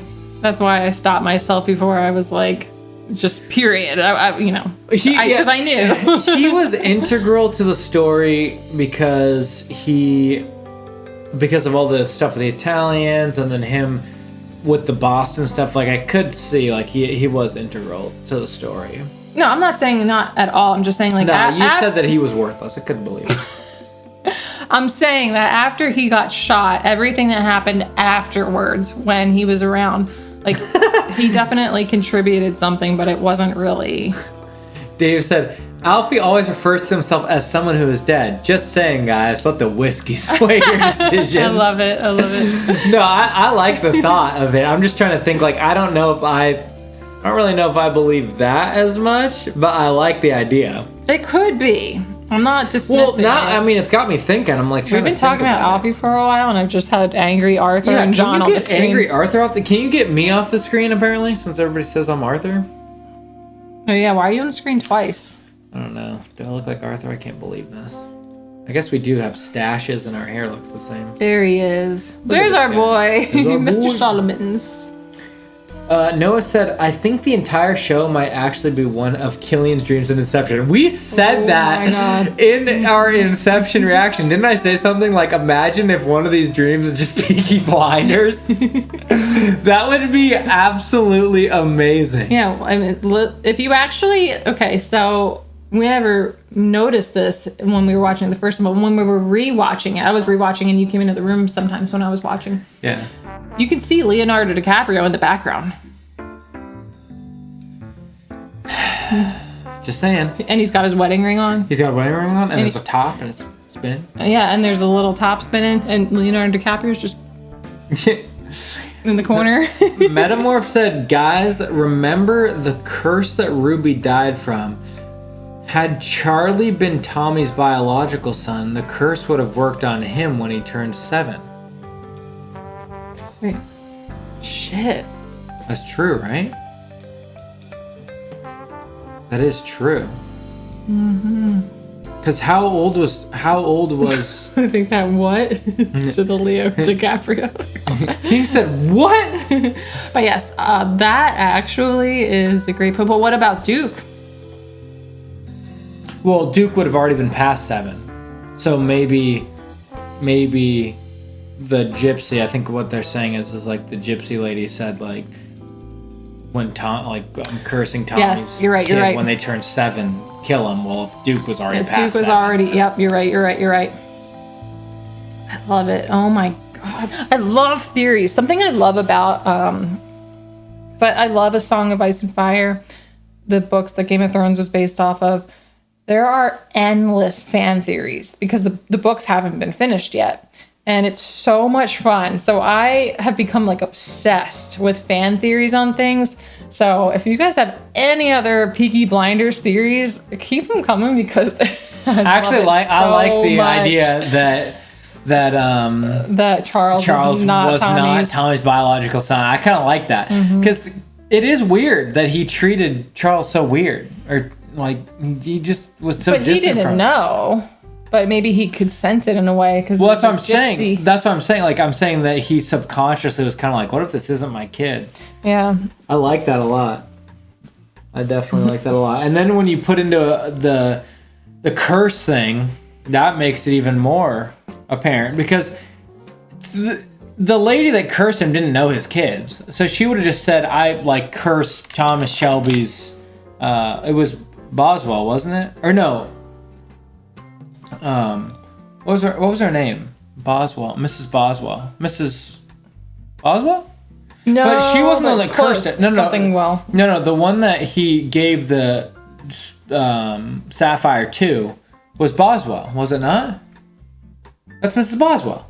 I can't remember. I think it was, you might be right. I think her name was Boswell. She's not the one that cursed him, though. Right, she gave it to another lady, and that lady put it on her daughter. Put it on her daughter, and her daughter died when she was 7 on the same day. Yeah. So if the lady had cursed Tommy, you better watch it. if the lady had cursed Tommy, then she wouldn't have said. Keep going. Don't let me stop you. Then we'll split it. The lady wouldn't have said like Ruby or the name. You know what I mean? Well, she didn't know the name. That's what I'm saying. She would have just said, I cursed Thomas Shelby's kid when they turned 7, which means Charles would have turned 7 before Ruby, and Charles didn't die. Right, yep. So that's what I'm saying. Metamorph. Boom. Boswell. Evadne Boswell, yeah. Evadne Boswell. Oh, because there were also the Barwells. There were the Boswells and the Barwells, as Esme mentions in the 6th season. So that's why I was having a hard time remembering. Whatever. But Boswell, yeah. Thank you, Dave. And So I like that theory. Okay. I like that theory a lot. Yeah. What else you guys got? Yeah, if you guys have any other theories, I don't know. It's not a show that's easy to make a lot of theories about, I think, because it's like kind of concluded. Well, I mean, there are a couple of theories, but I don't think you can have like a whole long list of them. I wish. That would be so fun. Yeah, I like that a lot. It's kind of like got me thinking. I know. That makes me so excited to think about things like that. I'm like, God, there's so many other things. Like, I feel like it opens the door to thinking about other possible theories. Not that I have any right now, but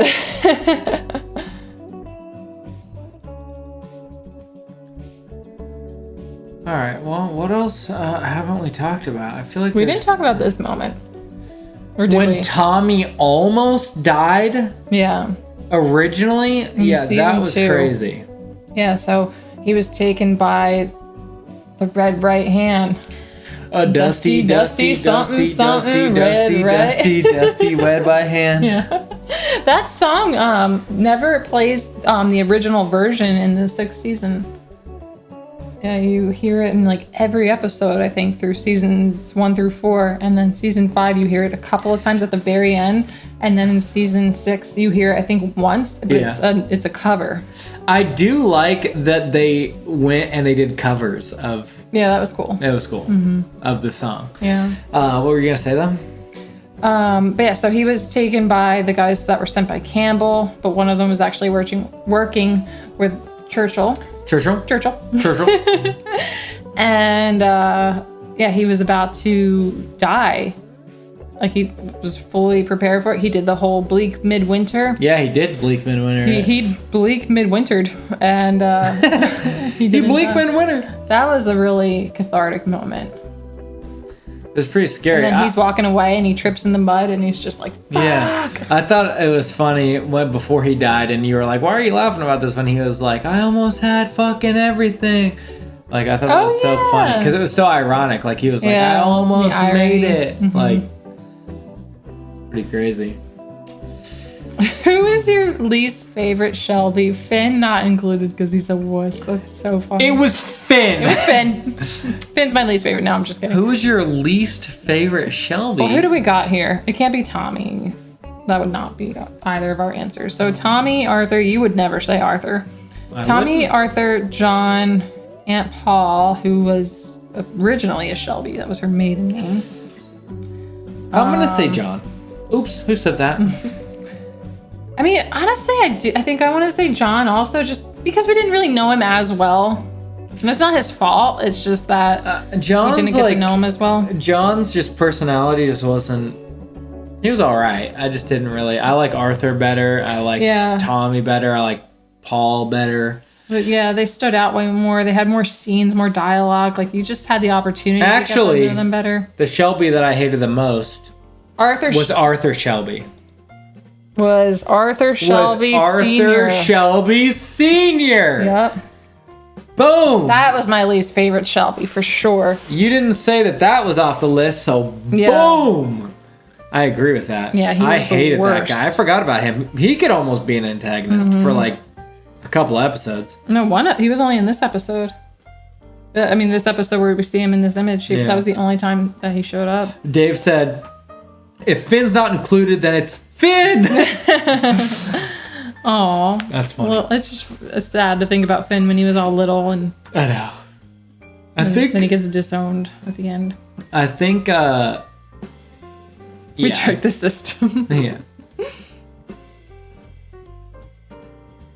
Yeah, he was such an asshole. Like, he came in and he said that he needed money for the And we casinos. knew, too. I knew. I was like, this guy is a player. Sleazeball. Yeah, I know. What the hell did you say not like you. that? I mean, in general. You know a player. What the hell? Not you, the general you.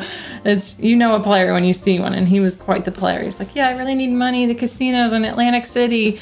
And then he just tries to skip town, and Arthur comes and finds him, and then he just like kind of goes, like, he goes to push him, I think, or shove him, and he's not even super aggressive.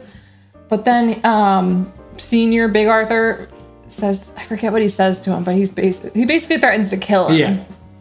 Like, Jesus Christ, after what you just did, you see how heartbroken he is. Me again and freaking kill you. Yeah. I don't know what accent that was. It sounded more like Campbell a little bit. But yeah, he was such a bad guy. Yeah, I absolutely hated. But it makes you wonder. I mean, I know that the war did a lot to the Shelby brothers, but did their upbringing with this shitty father and the suicidal mother also do a lot to them? And they grew up in this. That's really another poor thing that was area. crazy. That the mom killed herself, walked into the river and killed herself, and then Tommy was talking about curses, and he was thinking that his family was just cursed because they wouldn't let him pass over. Remember? Yeah.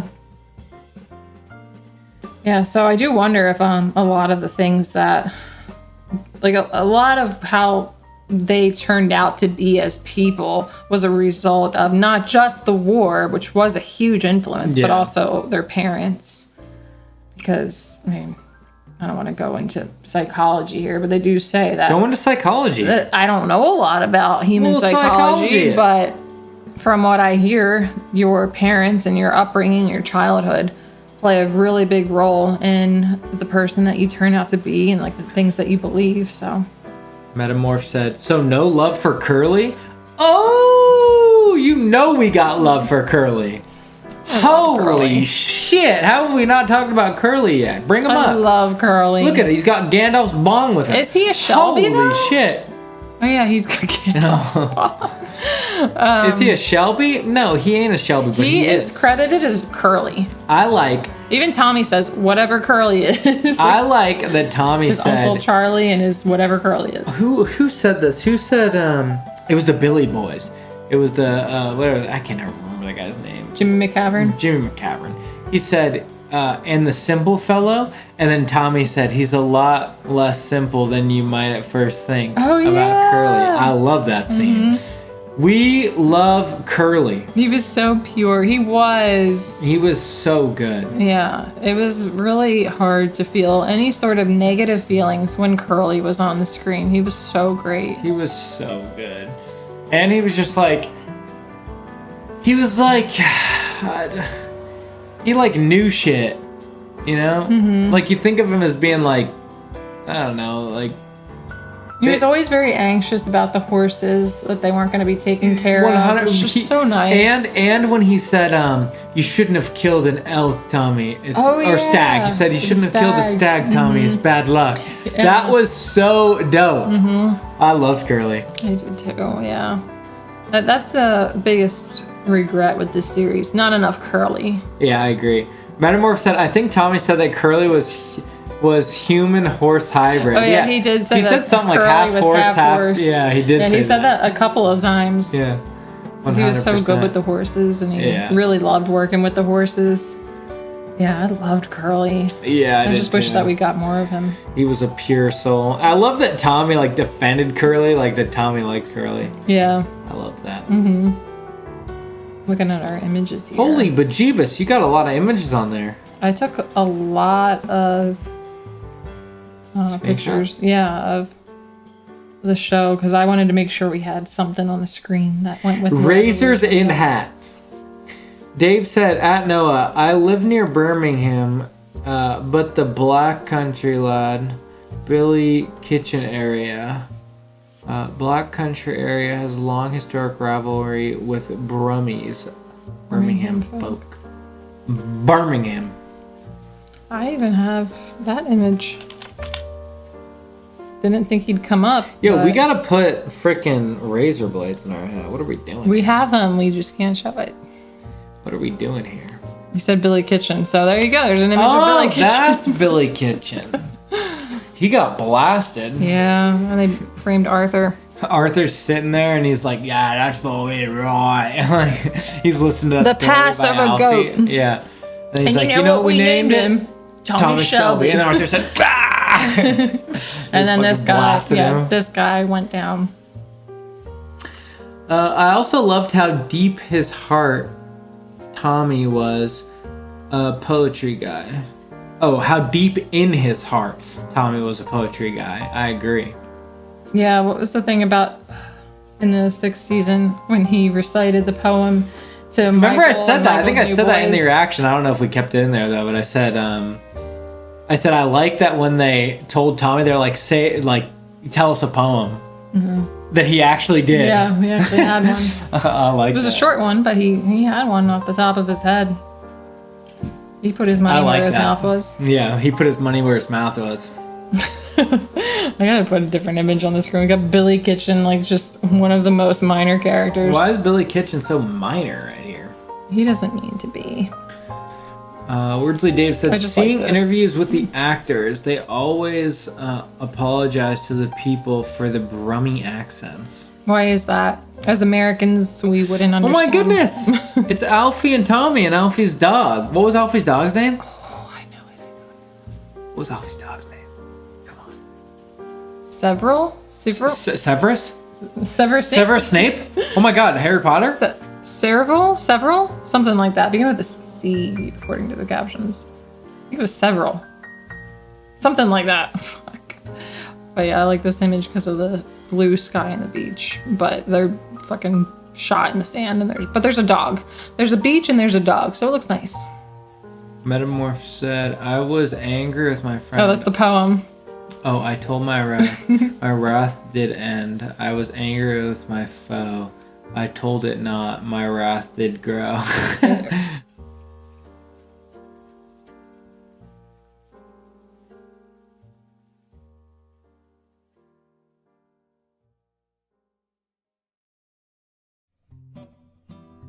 Okay. Sorry. Cyril. There we go. I said several. I was close. I don't know where I got that though. I like combined Cyril and Severus. Let's see. I have other images that I just. Oh, here we go. We barely talked about this guy. Ben Younger. I mean, I don't really have too much. Is that his name? Yeah. The I'm scene so where he good. died was awful though because that child also. I got blown thought up. that the kids were in on it, to be honest. I know. Wait, hold on. I got a piece of. See ya. Let me go to. I thought the kids were in on this death, to be completely honest. Also, just to say, I was so excited that Tommy took Alfie's dog, because you don't know. You hear Alfie say like, "You should take care of my dog" or whatever, or what? Yeah, and Tommy said no. And but then you see the dog run out to Tommy, and we were like, "What?" We were so excited.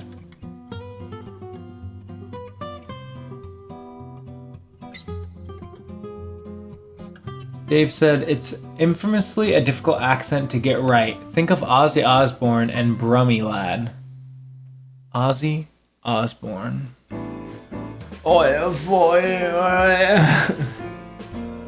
Tommy, shall we fucking come in? You like that? Does it sound like Alfie? Wop. Metamorph said he was alright. Had a lot of potential though. I think for Ben Younger, I think that's what they're talking about. Yeah, Ben Younger was. He seemed like such a nice guy. I just don't know. Like, they just, I don't know. Maybe they were just trying to kill him off so that there'd be some situation going on, but I don't know. Did we find out who tried to kill Ben Younger? I can't remember. Who tried to kill Ben? Like, who was it that killed Ben Younger? I don't. Not the IRA. It wasn't the IRA? Right. Huh. Yeah, I actually don't remember.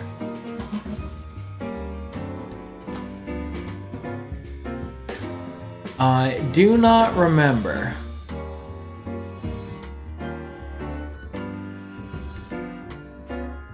But I thought he was nice. I liked the guy. He's the father of Ada's daughter, Elizabeth. She'll never know her father. Did you know 2 of David Bowie's great uncles were members of the actual Peaky Blinders gangs? Bowie himself was a huge fan of the show. Oh wow. Wow. I did not know that. I did not I know know that that. there was a David Bowie song in the show. But I love the song Fame by David Bowie. Yeah, that's a good song. Yeah, that's a good song. There was a song that I had never heard by David Bowie that was in the show. It was season 3 episode. Can't remember the episode number. I just remember that it was when Tommy was beaten by the Oddfellows and he was recovering in the hospital. They were playing a David Bowie song. I just remember the caption saying David Bowie, and I'm like, oh no, YouTube's gonna get us. Classic YouTube gonna copyright us. All right, well, I think we might wrap this up. Yeah 100%. I feel like we've gone through as much Peaky Blinders as Peaky Blinders can go through. Killian gifted Tommy's trademark hat to Bowie. Really? That's so sick. Yeah. That's fucking sick, but I'm pissed off because he should have gifted it to me. To you? Yeah. Oh, there we are. Look at us. All right, everybody. I think we're going to wrap it up. Yeah, I think so too. We have little Tommy and his whiskey. Now he's regular size. Now he's a decent size. You do like polls on next movies? Question mark. What does that mean? Like we put up polls? I guess we could. If we can figure out how to do polls, we can do that. Yeah, I think it's pretty That's a good easy, idea. actually. I've seen the option before, but the only time I've ever seen the option is when I'm not trying to do it. So I always forget that it's a thing. The end of season 2, Churchill saved Tommy. From then on, every plot and every season, Tommy was really under Churchill's eye, in your opinion. Yeah. Yeah? Yeah. Yeah.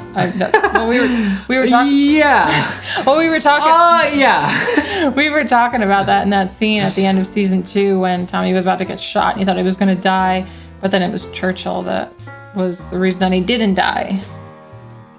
Oh, thank you guys. Yeah, we appreciate you guys showing up and talking a little bit of Peaky Blinders with us. Yeah, we really appreciate it. Yeah. We appreciate that you guys watched our reactions and got to experience the show with us. I mean, we know that you've already seen it, but we enjoyed it so much. Yeah. It was such an amazing show. I'm sad that we have no more left to watch, but yeah, we from this live stream we have come up with the idea of possibly making some Peaky Blinders related videos. Yeah. We might do like a little tier list. 100%. I think that could be a lot of fun. We'll probably do some live streams sprinkled out throughout our stuff. This is not our last live stream on YouTube. Yeah, so we can hang out with everybody. Because it's definitely fun. I know, this was so much fun. I'm really happy that we did this, and I'm so happy that you guys were able to join. And yeah.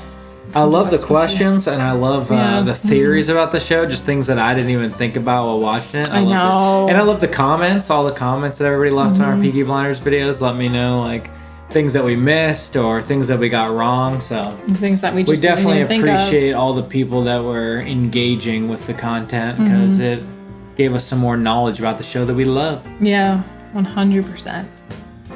All right. I think we're going to end it here. Thank you guys so much for watching. We appreciate it. Yeah. Well, see you guys in the next one. In the next one.